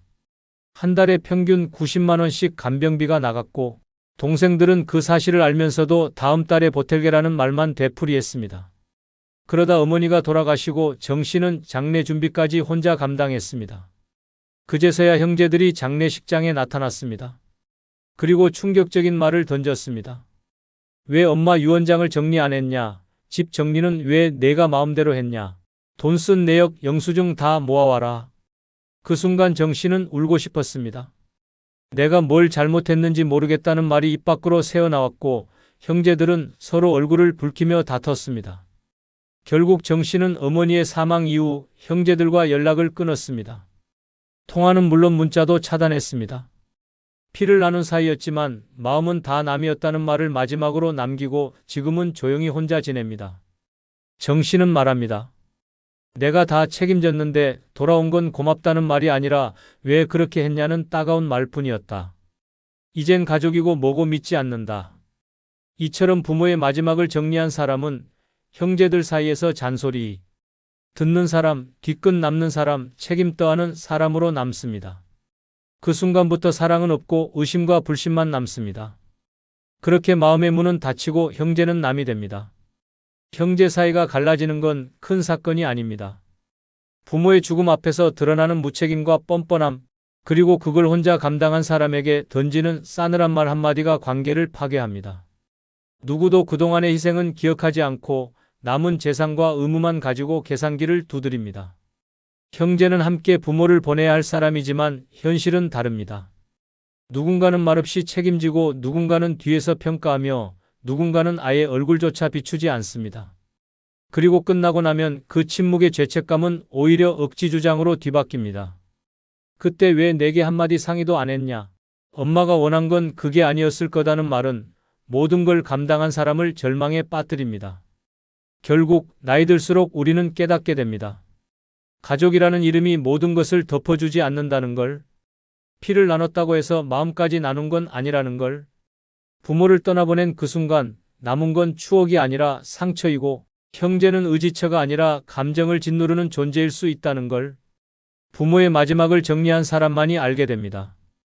가장 힘들었지만 누구도 알아주지 않는 그 시간 속에서 진짜 외로움이 무엇인지, 그리고 그 외로움 속에서 가장 먼저 등을 돌린 존재가 바로 형제였다는 사실을, 이것이 나이 들수록 형제 자매가 남이 되는 이유입니다. 누구보다 가까웠지만 누구보다 낯설게 변해버리는 이유입니다. 노년의 불행은 대부분 기대에서 시작됩니다. 특히 자식에 대한 기대는 실망과 상처로 이어지기 쉽습니다. 부모가 자식에게 감정적으로 의존하고 경제적으로 도움을 주다 보면 결국 그 관계는 무너지고 맙니다. 이제는 전략이 필요합니다. 더 이상 감정에 휘둘리지 않고 자식과 건강한 거리를 유지하는 기술, 그리고 무엇보다도 자립적인 노년을 설계하는 구체적인 방법, 전문가의 시선으로 분석한 자식 걱정 없이 늙는 6가지 핵심, 지금부터 순서대로 알려드리겠습니다. 자식 걱정 없이 늙는 첫 번째 핵심은 자식 인생과 내 인생을 분리하는 결심입니다. 부모가 가장 많이 착각하는 것이 있습니다. 내가 이렇게 희생했으니 자식이 당연히 나를 챙기겠지. 아닙니다.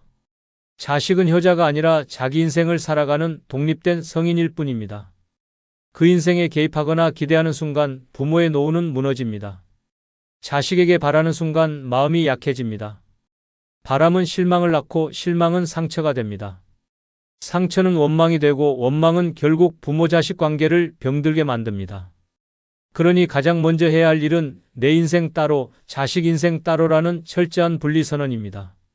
자식이 잘 되든 못 되든 결혼을 하든 안 하든 내 노년과는 무관하다는 냉정한 선긋기가 필요합니다. 그게 잔인해 보여도 오히려 자식과 부모 모두를 살리는 길입니다.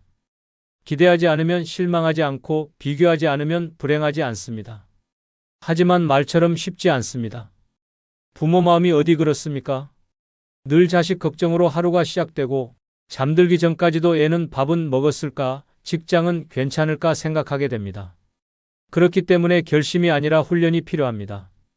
이쯤에서 많은 분들이 고개를 끄덕이게 될 실제 사례 하나를 소개합니다. 경상북도 구미에 사는 75세 김명희 씨는 남편과 사별한 뒤 외아들만을 의지하며 살아왔습니다. 아들 부부는 서울에서 맞벌이를 했고 김 씨는 시골집에서 혼자 지냈습니다. 어느 날 며느리가 둘째 아이를 낳게 되면서 산후조리를 부탁했고 김 씨는 냉큼 올라갔습니다. 일주일만 도와달라더니 한 달이 되고 석 달이 되었습니다. 김 씨는 아침마다 아이를 씻기고 젖병을 소독하고 밤에는 울음을 달래며 잠도 제대로 못 잤습니다. 감사 인사는커녕 며느리는 엄마, 이것도 안 하셨어요? 라는 말만 했습니다. 서운함이 쌓여갔지만 김 씨는 꾹 참았습니다. 어차피 내 자식인데라는 마음으로 넘겼습니다. 그러던 어느 날 김 씨는 허리를 삐끗해 병원에 실려가게 됐습니다. 그런데 더 충격적인 일이 벌어졌습니다. 며느리는 보험 문제를 이유로 보호자 등록을 거부했고 아들은 출장 중이라며 전화를 받지 않았습니다. 김 씨는 병원에서 혼자 입원 수속을 밟고 혼자 링거를 맞으며 혼자 눈물을 삼켜야 했습니다. 그날 밤 김 씨는 결심했습니다. 이제부터 내 인생은 내가 챙긴다. 이듬해 시골집으로 돌아간 김 씨는 손주 돌보는 걸 거절하고 마을 경로당 활동과 취미 생활을 시작했습니다. 처음엔 적응이 어려웠지만 지금은 이웃과 함께 텃밭을 가꾸고 친구들과 매주 식사를 하며 지냅니다. 김 씨는 이렇게 말합니다. 자식도 결국 자기 살기 바빠요. 내가 나를 안 챙기면 아무도 안 챙겨줘요. 내가 무너지면 자식도 무너지는 거예요. 제일 먼저 내 인생부터 지켜야 합니다. 자식에게 올인하는 인생은 결국 자식에게도 짐이 됩니다.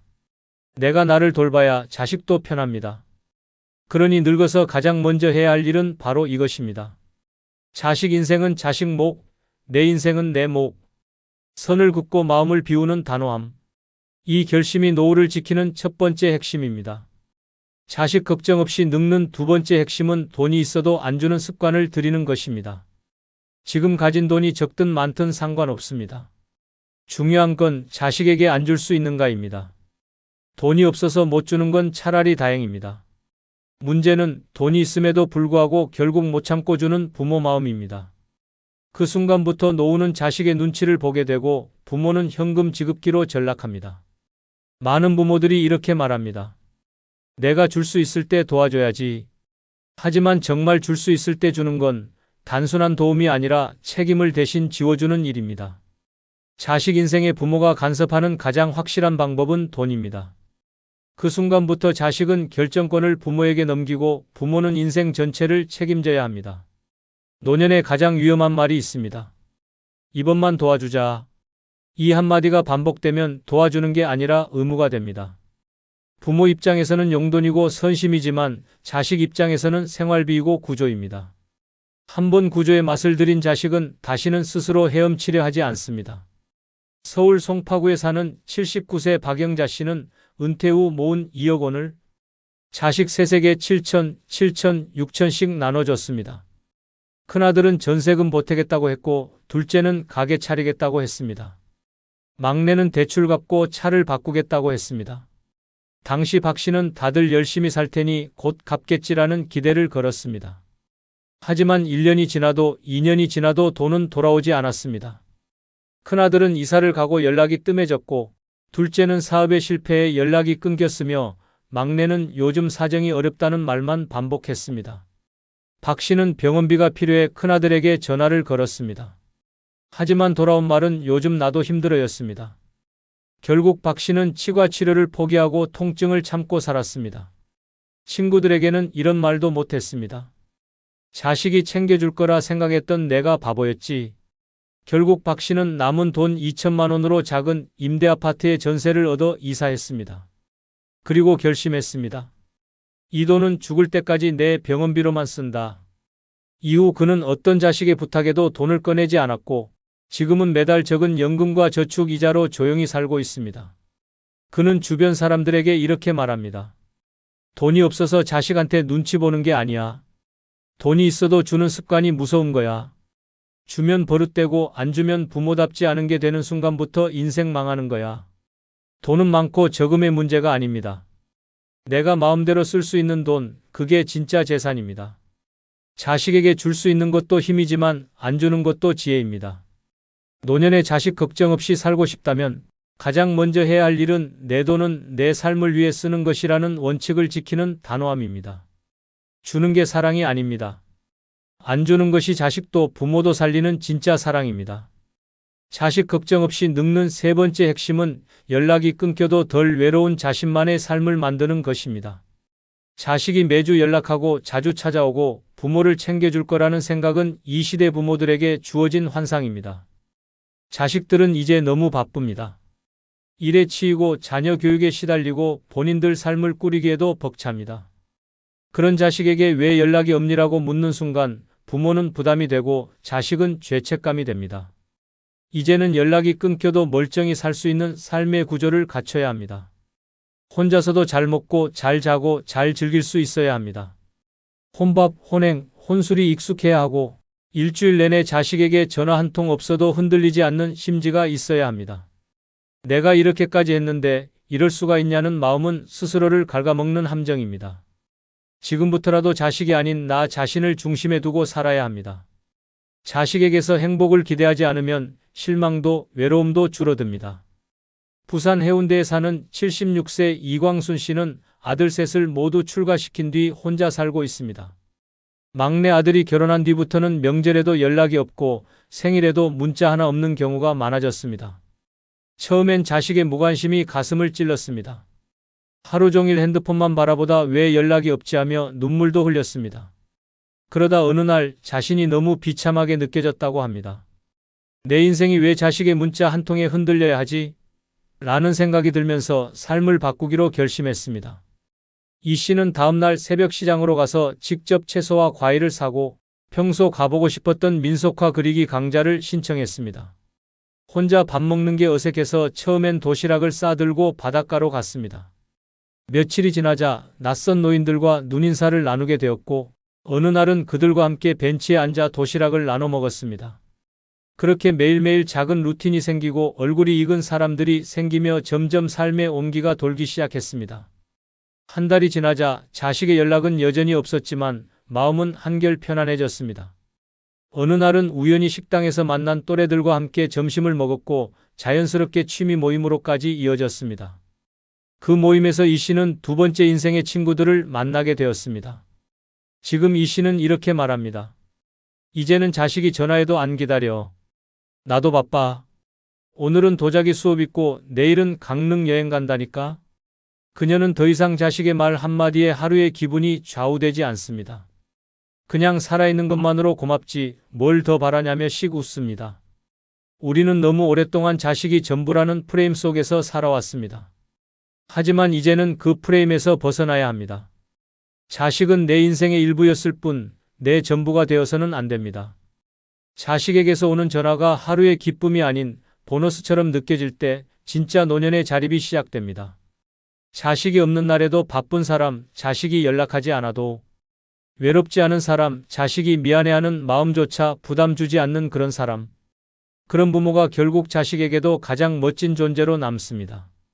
그러니 지금부터는 자식의 손길보다 내 손으로 삶을 채우는 연습, 그게 노후의 진짜 준비입니다. 자식은 결국 떠나지만 나의 하루는 끝까지 나와 함께하기 때문입니다. 자식 걱정 없이 늙는 네 번째 핵심은 미안하다는 말을 버리는 것입니다. 노년의 자식에게 가장 많이 하는 말이 있습니다. 미안하다, 괜히 귀찮게 했지? 하지만 그 말이 반복되는 순간부터 부모는 스스로를 민폐라고 인식하기 시작하고 자식도 그 말을 들을수록 부모를 부담으로 느끼기 시작합니다. 결국 부모 자식 사이의 대화는 점점 줄어들고 관계는 더 조용히 멀어지게 됩니다. 우리는 자식에게 너무 많이 미안해합니다. 돈 들게 해서 미안해, 손주 맡아줘서 미안해, 병원에 같이 가달라 해서 미안해, 전화 자주 해서 미안해. 그런데 정말 미안할 일입니까? 자식에게 용돈을 바라는 것도 아니고 집을 물려달라는 것도 아닙니다. 단지 인간적인 정을 나누고 필요한 순간에 함께 있어주기를 바라는 것뿐입니다. 이조차 미안해해야 한다면 그건 이미 건강한 가족관계가 아닙니다. 미안하다는 말은 결국 관계를 왜곡시킵니다. 자식은 부모가 그런 말을 할 때마다 무의식적으로 거리를 둡니다. 부모는 더 조심하게 되고 자식은 더 피하게 됩니다. 그러다 보니 말이 줄고 감정도 메말라갑니다. 노년의 고독은 외부에서 오는 것이 아닙니다. 바로 이 반복된 미안함이 스스로를 고립시키는 가장 큰 원인입니다. 경기도 군포시에 사는 74세 최선혜 씨는 몇 년 전 고관절 수술을 받았습니다. 병원에서 수술 후 보호자가 필요하다는 말을 듣고 아들에게 전화를 걸어 혹시 이틀만 병원에 같이 있어줄 수 있겠니? 라고 조심스럽게 말했습니다. 아들은 말은 안 했지만 순간 잠깐의 침묵이 흘렀고 최 씨는 덜컥 겁이 났습니다. 그리고 이렇게 말했습니다. 아니다. 됐다. 엄마가 알아서 할게. 그냥 미안하다. 그렇게 최 씨는 입원부터 수술 후 회복까지를 간병인도 없이 혼자 해냈습니다. 병실에서 밤마다 링거를 맞고 혼자 화장실을 다녀오며 머리맡에는 전화기만 덩그러니 놓여 있었습니다. 그 후 최 씨는 자식과의 연락을 줄였습니다. 섭섭한 감정보다는 또 미안하다는 말 안 하려면 그냥 연락하지 말자는 결심 때문이었습니다. 그런데 그 생활이 익숙해지자 오히려 마음이 편안해졌습니다. 최 씨는 이불 속에서 혼잣말을 했다고 합니다. 왜 나는 늘 미안하다고 해야 했을까? 내가 뭘 그렇게 잘못했지? 그리고 그날 이후로 그녀는 미안하다는 말을 입에서 지웠습니다. 자식과의 관계도 달라졌습니다. 필요하면 당당하게 말하고 안 되면 깔끔하게 혼자 처리했습니다. 자식에게 부탁할 일이 있으면 명확하게 말하고 거절당하면 그 이상 감정 소비를 하지 않았습니다. 그 결과 오히려 자식과의 관계가 더 좋아졌습니다.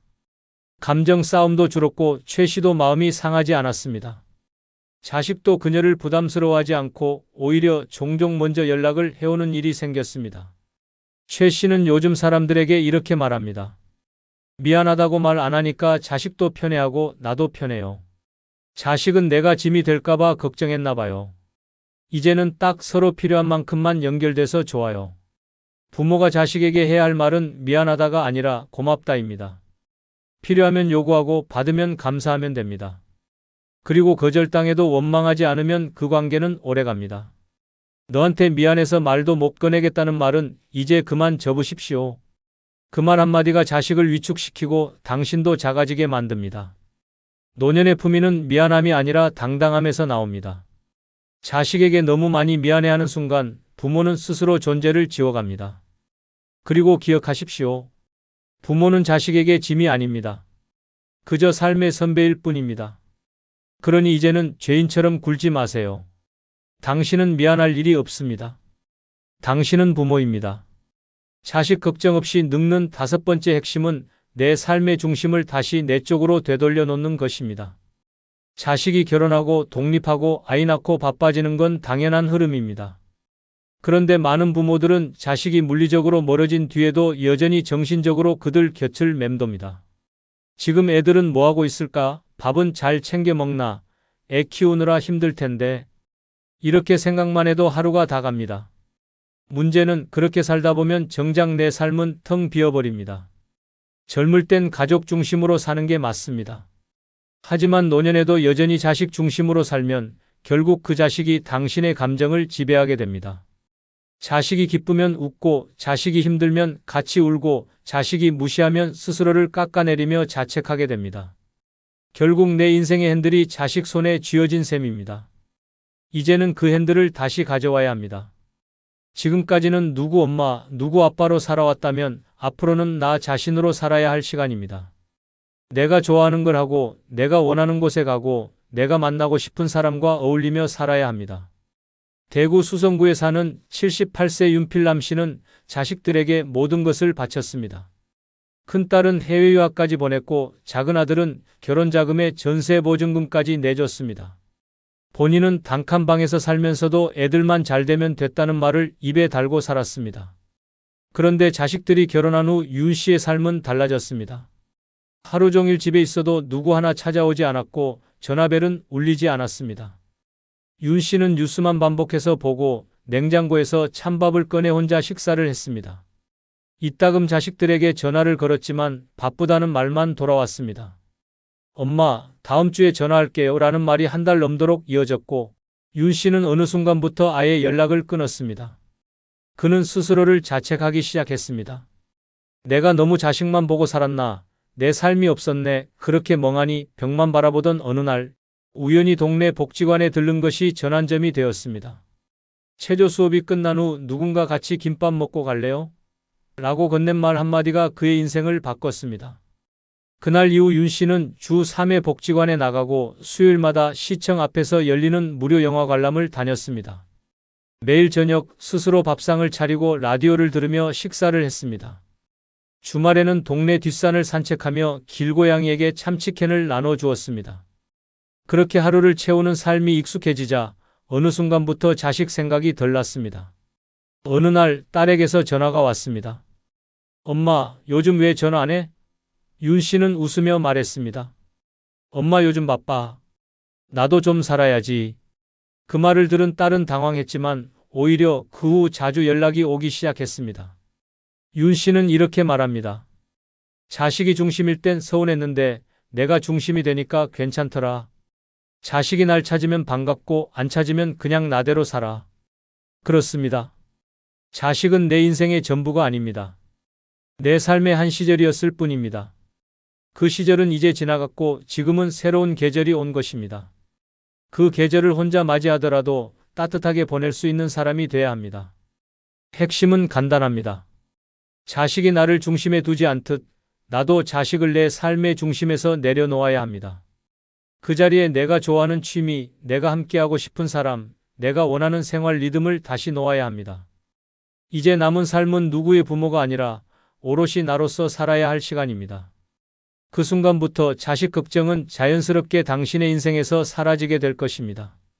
자식 걱정 없이 늙는 6번째 핵심은 손주에게 감정이입하지 않는 거리두기입니다. 손주는 귀엽습니다. 내 자식보다 더 예쁘고 마음은 더 깊이 갑니다.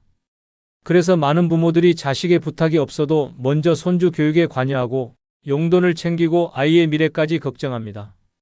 하지만 그 감정이 깊어질수록 노년의 마음은 점점 휘청이기 시작합니다. 손주는 당신의 아이가 아닙니다. 자식의 아이입니다. 자식이 그 아이의 부모이고 모든 선택과 책임은 자식 몫입니다. 그런데도 많은 조부모들이 손주의 성적, 성격, 생활 습관까지 간섭하며 자신의 감정을 투영합니다. 우리 손주는 왜 이렇게 말이 없지? 이런 식이면 나중에 큰일 나는 거 아니야?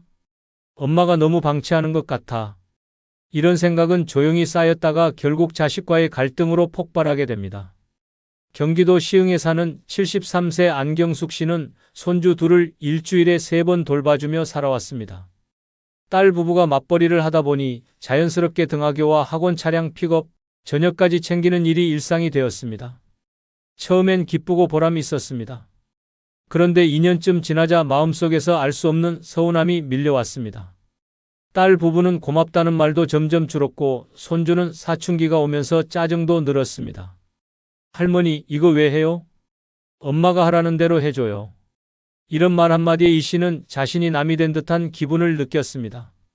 결정적인 날은 어느 일요일이었습니다.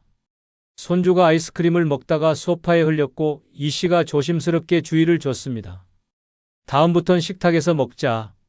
그러자 손주는 딸에게 달려가 이렇게 말했습니다. 할머니가 또 뭐라고 했어?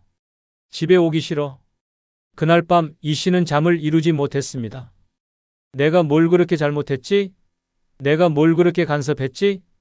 다음 날부터 이 씨는 돌봄을 중단했습니다. 딸은 당황했고 사위는 어머니가 삐지신 거냐며 웃었습니다. 하지만 이 씨는 단호했습니다. 나 이제 나를 위해 살 거야. 손주 교육은 너희 몫이야. 처음엔 하루가 길고 마음이 허전했습니다. 하지만 시간이 흐르자 오히려 편안했습니다. 이 씨는 요즘 친구들과 등산도 다니고 그림도 배우고 전보다 건강해졌습니다. 그녀는 말합니다. 손주 돌봐준다고 내가 젊어지진 않아요. 내 감정 다 쏟다 보면 내 마음만 늙어요. 그렇습니다. 손주는 예쁘되 거리감은 유지해야 합니다. 감정이입은 부모가 할 몫입니다. 조부모는 사랑을 주되 관여하지 않아야 마음이 지치지 않습니다. 가장 무서운 건 손주에게 마음을 다 준 뒤 돌아오는 무심함입니다. 그 한마디에 인생 전체가 흔들리지 않도록 미리 거리를 두는 지혜가 필요합니다. 자식에게서 독립하려면 손주에게서도 독립해야 합니다. 내 인생의 중심은 손주가 아닙니다. 내 감정과 건강, 하루하루의 평온함이 우선입니다. 손주는 언젠가 커서 당신의 노력을 기억하지 못할 수도 있지만 당신은 그 시간 동안 분명히 늙고 있다는 사실을 잊지 마십시오. 화내는 사람 때문에 스트레스 받지 마세요. 상대방이 화를 낸다고 해서 여러분까지 기분 나빠할 필요는 없습니다. 중요한 것은 올바른 대처법을 아는 것입니다. 많은 분들이 상대방이 화를 내면 당황해서 엉뚱한 반응을 보이거나 아예 피해버리는데 이는 근본적인 해결책이 아닙니다. 화내는 사람을 다루는 데는 분명한 원칙과 방법이 있습니다. 감정에 휘둘리지 말고 냉정하게 상황을 파악하여 적절한 대응을 하면 됩니다. 이번 영상에서는 즉시 대처할 수 있는 4가지 구체적인 방법을 알려드리겠습니다. 이론적인 설명보다는 실제 상황에서 바로 써먹을 수 있는 실용적인 기술들입니다. 이 방법들만 제대로 익히면 앞으로는 누가 화를 내든 당황하지 않고 차분하게 대처할 수 있을 것입니다. 구독, 좋아요, 알림 설정 꾹 눌러주시고 주변의 소중한 분들에게 공유해 주시기 바랍니다.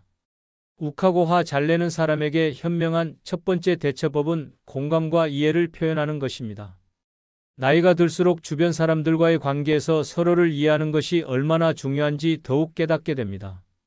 특히 오랜 세월을 함께 살아온 가족이나 이웃이 화를 낼 때 무작정 맞서거나 피하기만 해서는 근본적인 해결이 되지 않습니다. 진정한 해결책은 바로 따뜻한 공감에서 시작됩니다. 많은 분들이 상대방이 화를 낼 때 왜 그렇게 화를 내느냐며 화내는 행동 자체를 문제 삼습니다. 하지만 이런 접근은 상대방을 더욱 자극할 뿐입니다. 화를 내는 사람은 자신의 감정을 인정받고 싶어 합니다. 설령 그 화가 불합리해 보일지라도 그 순간만큼은 상대방에게 충분히 타당한 이유가 있는 것입니다. 공감의 첫 번째 단계는 상대방의 감정을 그대로 받아들이는 것입니다. 정말 속상하셨겠어요? 라는 말 한마디가 상대방의 마음을 얼마나 편안하게 만들 수 있는지 모릅니다. 이때 중요한 것은 진심으로 그렇게 생각해야 한다는 것입니다.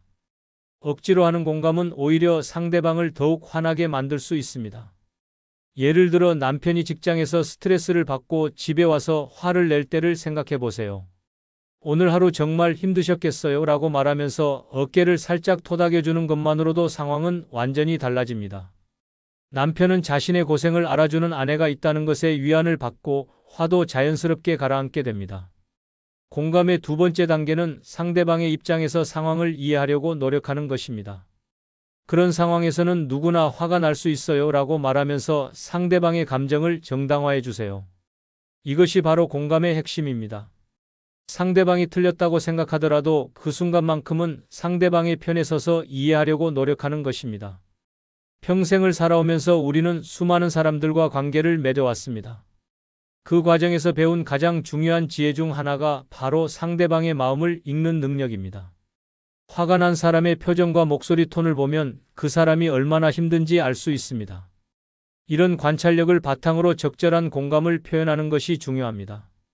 공감을 표현할 때 사용할 수 있는 구체적인 말들을 알아보겠습니다. 정말 답답하셨겠어요? 얼마나 힘드셨을까요? 그런 기분 이해해요. 정말 속상하셨겠어요? 같은 표현들이 효과적입니다. 이런 말들은 상대방에게 나는 당신의 감정을 이해하고 있다는 메시지를 전달합니다. 공감을 표현할 때 목소리 톤도 매우 중요합니다. 평소보다 조금 더 부드럽고 따뜻한 목소리로 말하세요. 너무 큰 소리로 말하면 상대방이 부담스러워할 수 있고 너무 작은 소리로 말하면 진정성이 느껴지지 않을 수 있습니다. 적당한 크기의 목소리로 천천히 말하는 것이 가장 좋습니다.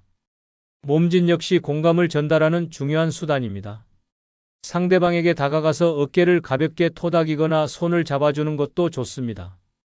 단, 상대방이 너무 화가 나서 신체 접촉을 원하지 않을 수도 있으니 상황을 잘 판단해서 행동하세요. 만약 접촉이 어렵다면 고개를 끄덕이거나 상대방을 바라보는 것만으로도 공감을 표현할 수 있습니다. 공감을 표현한 후에는 상대방의 이야기를 더 자세히 들어보세요. 무슨 일이 있었는지 더 자세히 말해주세요 라고 하면서 상대방이 자신의 감정을 충분히 표현할 수 있도록 도와주세요. 이때 중간중간 그랬군요. 정말요. 힘드셨겠어요. 같은 추임새를 넣어주면 상대방은 더욱 시원하게 이야기할 수 있습니다. 상대방의 이야기를 들으면서 절대 해서는 안 되는 것이 있습니다. 바로 조언이나 해결책을 성급하게 제시하는 것입니다. 화가 난 사람은 당장 해결책을 원하는 것이 아니라 자신의 감정을 인정받고 싶어 합니다. 따라서 충분히 공감을 표현한 후에 상대방이 진정되었을 때 조언을 하는 것이 좋습니다. 공감과 이해의 표현은 단순히 기술이 아닙니다. 오랜 인생 경험을 통해 터득한 사람에 대한 이해와 사랑이 바탕이 되어야 합니다. 나이가 들수록 주변 사람들과의 관계가 더욱 소중해지는 만큼 서로를 이해하고 배려하는 마음이 필요합니다. 여러분의 따뜻한 공감 한마디가 상대방의 마음을 치유하고 관계를 더욱 돈독하게 만들어줄 것입니다. 욱하고 화 잘 내는 사람에게 현명한 두 번째 대처법은 침묵의 힘을 활용하는 것입니다. 60대가 넘어서면서 가족들과의 사소한 갈등이나 이웃과의 다툼에서 상대방이 큰 소리를 내거나 화를 낼 때 어떻게 대처해야 할지 막막하기만 합니다. 어떤 때는 미안하다고 사과하고 싶어도 상대방의 화가 너무 커서 입을 열기조차 어려운 상황이 생깁니다. 그런데 오늘부터는 더 이상 그런 상황에 위축되지 마세요. 침묵이라는 놀라운 지혜가 여러분의 마음을 평온하게 지켜줄 것입니다. 평생을 살아오면서 경험한 많은 갈등 상황들을 떠올려 보세요. 상대방이 화를 낼 때 우리는 본능적으로 변명하거나 맞서려고 했습니다. 하지만 그런 반응들이 과연 좋은 결과를 가져왔는지 돌이켜보면 대부분 상황만 더 악화되었을 것입니다. 화난 사람은 마치 끓는 물과 같아서 더 많은 연료를 넣으면 넣을수록 더욱 뜨거워집니다. 침묵의 첫 번째 효과는 상대방의 화에 기름을 붓지 않는다는 것입니다. 화가 난 사람은 자신의 감정을 쏟아낼 상대가 필요합니다. 하지만 여러분이 조용히 있으면 상대방은 혼자서 화를 내야 하는 상황에 놓이게 됩니다. 마치 혼자 박수를 치는 것처럼 어색함을 느끼면서 점차 목소리가 작아지고 화도 수그러들게 됩니다. 침묵의 두 번째 효과는 우리 자신의 마음을 보호한다는 것입니다. 나이가 들수록 감정적인 상처는 더 깊게 남고 오래갑니다.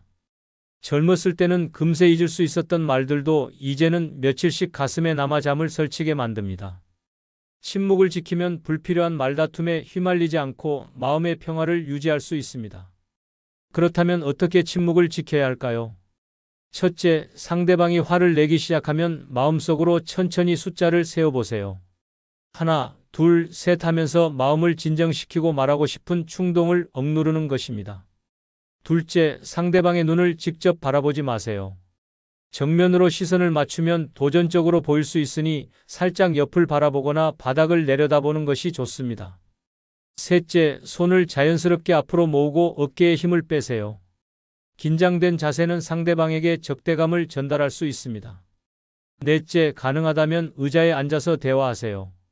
서 있는 자세보다 앉아 있는 자세가 더 안정적이고 평화로운 느낌을 줍니다. 침묵을 지킬 때 가장 주의해야 할 점은 무시하는 듯한 태도를 보이면 안 된다는 것입니다. 상대방이 화를 내는 것을 듣고 있다는 표현을 몸짓으로 보여주세요.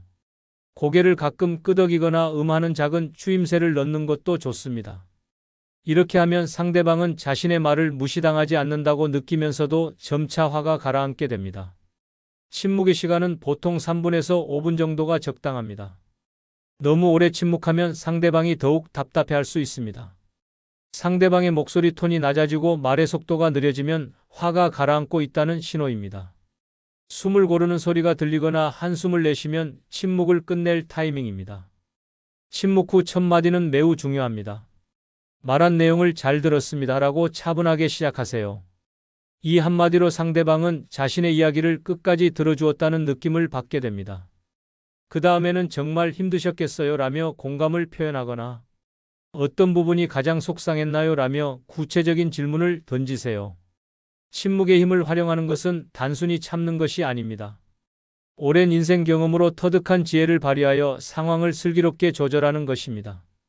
처음에는 어색하고 어려울 수 있지만 꾸준히 연습하면 분명히 효과를 보실 수 있습니다. 여러분의 침묵 한 번이 가정의 평화를 지키고 주변 사람들과의 관계를 더욱 원만하게 만들어줄 것입니다. 욱하고 화 잘 내는 사람에게 현명한 세 번째 대처법은 물리적 거리 두기입니다. 나이가 들수록 큰 소리나 과격한 행동에 더욱 민감해지고 심장이 빨리 뛰거나 혈압이 올라가는 등 몸에 부담이 될 수 있습니다. 이럴 때는 무리해서 그 자리를 지키려 하지 말고 슬기롭게 거리를 두는 것이 모든 사람에게 도움이 됩니다. 많은 분들이 상대방이 화를 낼 때 그 자리를 떠나는 것을 도망가거나 포기하는 것으로 생각합니다. 하지만 이것은 잘못된 생각입니다. 물리적 거리두기는 상황을 더 악화시키지 않고 모든 사람의 안전을 지키는 현명한 선택입니다. 특히 상대방이 너무 흥분해서 이성적인 대화가 불가능한 상태일 때는 잠시 떨어져 있는 것이 최선의 방법입니다. 물리적 거리두기의 첫 번째 장점은 상대방에게 진정할 시간을 주는 것입니다. 화가 난 사람은 자신의 감정을 발산할 상대가 없으면 혼자서 화를 내야 합니다. 그러면 자연스럽게 자신의 행동을 돌아보게 되고 점차 마음이 가라앉게 됩니다. 마치 끓는 물에서 불을 빼면 저절로 식는 것과 같은 원리입니다. 물리적 거리두기의 두 번째 장점은 우리 자신을 보호하는 것입니다. 나이가 들수록 스트레스가 몸에 미치는 영향이 커집니다. 큰 소리나 격한 상황에 노출되면 혈압이 올라가고 심장에 부담이 될 수 있습니다. 이런 상황에서는 건강을 위해서라도 그 자리를 피하는 것이 현명합니다. 그렇다면 어떻게 자연스럽게 거리를 둘 수 있을까요? 첫 번째 방법은 잠시 화장실에 다녀오겠습니다 라고 말하는 것입니다. 이렇게 하면 상대방도 자연스럽게 받아들일 수 있고 여러분도 부담 없이 그 자리를 떠날 수 있습니다. 화장실에서 찬물로 세수를 하거나 깊게 숨을 쉬면서 마음을 진정시키세요. 두 번째 방법은 물 한 잔 마시고 올게요 라고 말하는 것입니다. 부엌으로 가서 천천히 물을 마시면서 상황을 정리하는 시간을 가지세요. 이때 상대방에게도 물이나 차를 한 잔 준비해서 가져다 주면 더욱 좋습니다. 따뜻한 차 한 잔이 상대방의 마음을 진정시키는 데 도움이 될 수 있습니다. 세 번째 방법은 잠시 바람을 쐬고 오겠습니다 라고 말하는 것입니다. 집 앞 마당이나 베란다로 나가서 신선한 공기를 마시면서 마음을 가라앉히세요. 자연의 소리나 바람을 느끼는 것만으로도 스트레스가 많이 해소됩니다. 거리를 둘 때 가장 중요한 것은 상대방에게 도망가는 것이 아니라 잠시 쉬는 것이라는 느낌을 주는 것입니다. 조금 후에 다시 이야기하겠습니다 라고 말하면서 대화를 완전히 중단하는 것이 아니라 잠시 미루는 것임을 분명히 하세요. 이렇게 하면 상대방도 자신이 무시당하지 않는다고 느낄 수 있습니다. 거리를 둔 후에는 보통 10분에서 15분 정도 시간을 가지세요. 너무 빨리 돌아가면 상대방이 아직 화가 가라앉지 않았을 수 있고 너무 오래 기다리면 상대방이 불안해할 수 있습니다. 상대방의 목소리가 들리지 않거나 조용해지면 슬슬 돌아갈 타이밍입니다. 돌아갈 때는 조용히 다가가서 상대방의 상태를 살펴보세요. 만약 상대방이 아직 화가 나 있는 것 같다면 아직 기분이 안 좋으신 것 같은데 조금 더 시간을 가질까요? 라고 말하면서 다시 거리를 둘 수 있습니다. 하지만 상대방이 진정된 것 같다면 기분이 좀 나아지셨나요? 라고 부드럽게 물어보세요. 상대방이 진정되었다면 이제 대화를 재개할 수 있습니다. 이때 처음부터 문제를 해결하려고 하지 말고 아끼는 제가 상황을 잘 이해하지 못했던 것 같습니다. 라고 말하면서 상대방의 이야기를 다시 들어보세요. 잠시 떨어져 있던 시간 동안 상대방도 자신의 감정을 정리했을 것이기 때문에 더 차분하게 대화할 수 있을 것입니다. 물리적 거리두기를 할 때 절대 해서는 안 되는 것이 있습니다. 첫째, 문을 세게 닫거나 큰 소리를 내면서 나가면 안 됩니다. 이런 행동은 상대방을 더욱 자극할 수 있습니다. 둘째, 너무 오래 돌아오지 않으면 상대방이 불안해하거나 더 화가 날 수 있습니다. 셋째, 돌아와서 왜 그렇게 화를 냈느냐며 상대방을 비난하면 안 됩니다. 물리적 거리두기는 단순히 피하는 것이 아니라 상황을 슬기롭게 관리하는 방법입니다. 오랜 인생 경험을 통해 언제 물러서야 하는지 아는 것도 중요한 지혜입니다. 때로는 한 발 물러서는 것이 두 발 나아가는 것보다 더 큰 용기가 필요할 수 있습니다. 여러분의 현명한 선택이 모든 사람에게 평화로운 시간을 선사할 것입니다. 욱하고 화 잘 내는 사람에게 현명한 네 번째 대처법은 화제 전환과 관심 돌리기입니다. 지금까지 침묵의 힘, 공감의 표현, 물리적 거리두기를 배웠다면 이제는 상대방의 관심을 다른 곳으로 자연스럽게 유도하는 방법을 알아보겠습니다. 나이가 들수록 한 가지 일에 집중하는 시간이 길어지고 화가 나면 그 감정에서 쉽게 벗어나지 못하는 경우가 많습니다. 이럴 때 적절한 화제 전환은 마치 맑은 바람이 흐린 하늘을 걷어내는 것처럼 상황을 완전히 바꿔놓을 수 있습니다. 많은 분들이 상대방이 화를 낼 때 그 문제에만 계속 매달리려고 합니다. 하지만 때로는 그 문제에서 벗어나서 완전히 다른 이야기를 하는 것이 더 효과적일 수 있습니다. 특히 사소한 일로 화를 내는 경우라면 화제를 전환하는 것만으로도 상황이 완전히 달라질 수 있습니다. 화제 전환의 첫 번째 원칙은 자연스러워야 한다는 것입니다. 갑작스럽게 전혀 다른 이야기를 꺼내면 상대방이 이상하게 생각할 수 있습니다. 따라서 현재 상황과 어느 정도 연관성이 있는 주제로 서서히 옮겨가는 것이 중요합니다. 예를 들어 남편이 집안일 때문에 화를 내고 있다면, 그런데 오늘 마트에서 당신이 좋아하는 사과를 샀는데 정말 달고 맛있어 보이더라고요 라고 말하면서 자연스럽게 음식 이야기로 넘어갈 수 있습니다. 이렇게 하면 상대방의 관심이 화가 난 문제에서 맛있는 음식으로 옮겨가게 됩니다. 화제 전환의 두 번째 원칙은 상대방이 관심을 가질 만한 주제를 선택하는 것입니다. 오랜 세월을 함께 살아온 가족이라면 서로의 관심사를 잘 알고 있을 것입니다. 남편이 운동을 좋아한다면 스포츠 이야기를, 드라마를 좋아한다면 요즘 인기 있는 프로그램 이야기를 꺼내보세요.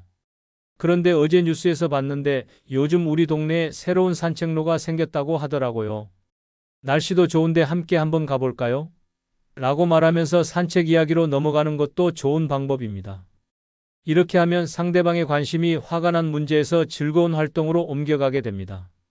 손자, 손녀 이야기도 매우 효과적인 화제 전환 수단입니다. 그런데 우리 손자가 어제 전화해서 하는 말이 정말 웃겼어요 라고 시작하면서 아이들의 귀여운 행동이나 말을 소개해 보세요. 대부분의 할머니, 할아버지들은 손자, 손녀 이야기만 나와도 얼굴이 밝아지고 화도 금세 가라앉습니다. 화제 전환을 할 때 사용할 수 있는 구체적인 표현들을 알아보겠습니다. 그런데 말이에요. 아, 맞다. 참 그러고 보니 어제 생각난 건데. 같은 표현으로 자연스럽게 시작할 수 있습니다. 이런 표현들은 갑작스러운 느낌을 주지 않으면서도 새로운 주제로 넘어갈 수 있게 도와줍니다. 음식 이야기는 언제나 좋은 화제 전환 소재입니다. 오늘 저녁에 당신이 좋아하는 된장찌개 끓여드릴게요 라고 말하거나 이웃집에서 맛있는 김치를 나눠줬는데 함께 드실래요? 라고 하면서 식사 준비를 제안하는 것도 효과적입니다. 음식은 사람의 기분을 좋게 만들고 화를 가라앉히는 데 도움이 됩니다. 날씨나 계절 이야기도 좋은 화제입니다. 오늘 정말 날씨가 좋네요. 빨래가 잘 마를 것 같아요 라고 말하거나 벌써 봄이 왔는데 올해는 꽃 구경 어디로 갈까요? 라고 하면서 계절의 변화나 앞으로의 계획에 대해 이야기할 수 있습니다. 건강 이야기도 나이가 든 분들에게는 관심사입니다. 요즘 무릎이 어떠세요? 병원에서 뭐라고 하던가요? 라고 물어보거나 오늘 아침에 건강 프로그램에서 좋은 정보를 봤는데 함께 들어보실래요? 라고 제안하는 것도 좋습니다. 이웃이나 친구들의 안부를 묻는 것도 효과적인 화제 전환 방법입니다. 그런데 옆집 김씨 할머니는 요즘 어떻게 지내시나요? 라고 물어보거나 오래된 친구분께 안부 전화라도 드려볼까요? 라고 제안하면서 주변 사람들에 대한 이야기로 넘어갈 수 있습니다. 과거의 좋은 추억을 떠올리게 하는 것도 훌륭한 방법입니다. 예전에 우리가 함께 갔던 여행지가 생각나네요 라고 말하거나 결혼 초기에 살던 집 근처가 요즘 많이 변했다고 하더라고요 라고 하면서 즐거웠던 옛날 이야기로 화제를 돌릴 수 있습니다. 화제 전환을 할 때 주의해야 할 점들이 있습니다. 첫째, 너무 억지스럽게 하면 안 됩니다. 상대방이 아직 화가 많이 난 상태에서 갑자기 다른 이야기를 꺼내면 지금 무슨 소리를 하는 거냐며 더 화를 낼 수 있습니다. 따라서 상대방의 화가 어느 정도 가라앉았을 때 시도하는 것이 좋습니다. 둘째, 상대방이 관심 없어 하는 주제는 피해야 합니다. 아무리 좋은 의도라도 상대방이 싫어하는 이야기를 꺼내면 오히려 역효과가 날 수 있습니다. 평소에 상대방의 관심사를 잘 파악해두는 것이 중요합니다. 셋째, 화제를 전환한 후에는 그 주제에 충분히 집중해야 합니다. 대충 화제만 바꾸고 다시 원래 문제로 돌아가면 상대방이 기분 나빠할 수 있습니다. 새로운 주제에 대해 진심으로 관심을 보이고 대화를 이어가세요. 화제 전환이 성공하면 상대방의 표정이 밝아지고 목소리 톤도 부드러워집니다. 이때가 바로 관계를 회복할 수 있는 좋은 기회입니다. 아끼는 제가 좀 서운하게 해드린 것 같아서 미안해요 라고 자연스럽게 사과하거나 앞으로는 더 신경 써서 도와드릴게요 라고 약속하면 됩니다. 화제 전환과 관심 돌리기는 상대방의 마음을 부드럽게 만드는 아주 효과적인 방법입니다. 오랜 인생 경험을 통해 사람의 마음을 읽고 적절한 주제를 선택하는 능력을 발휘하면 어려운 상황도 슬기롭게 해결할 수 있습니다. 여러분의 지혜로운 화제 전환이 가정의 웃음과 평화를 가져다 줄 것입니다.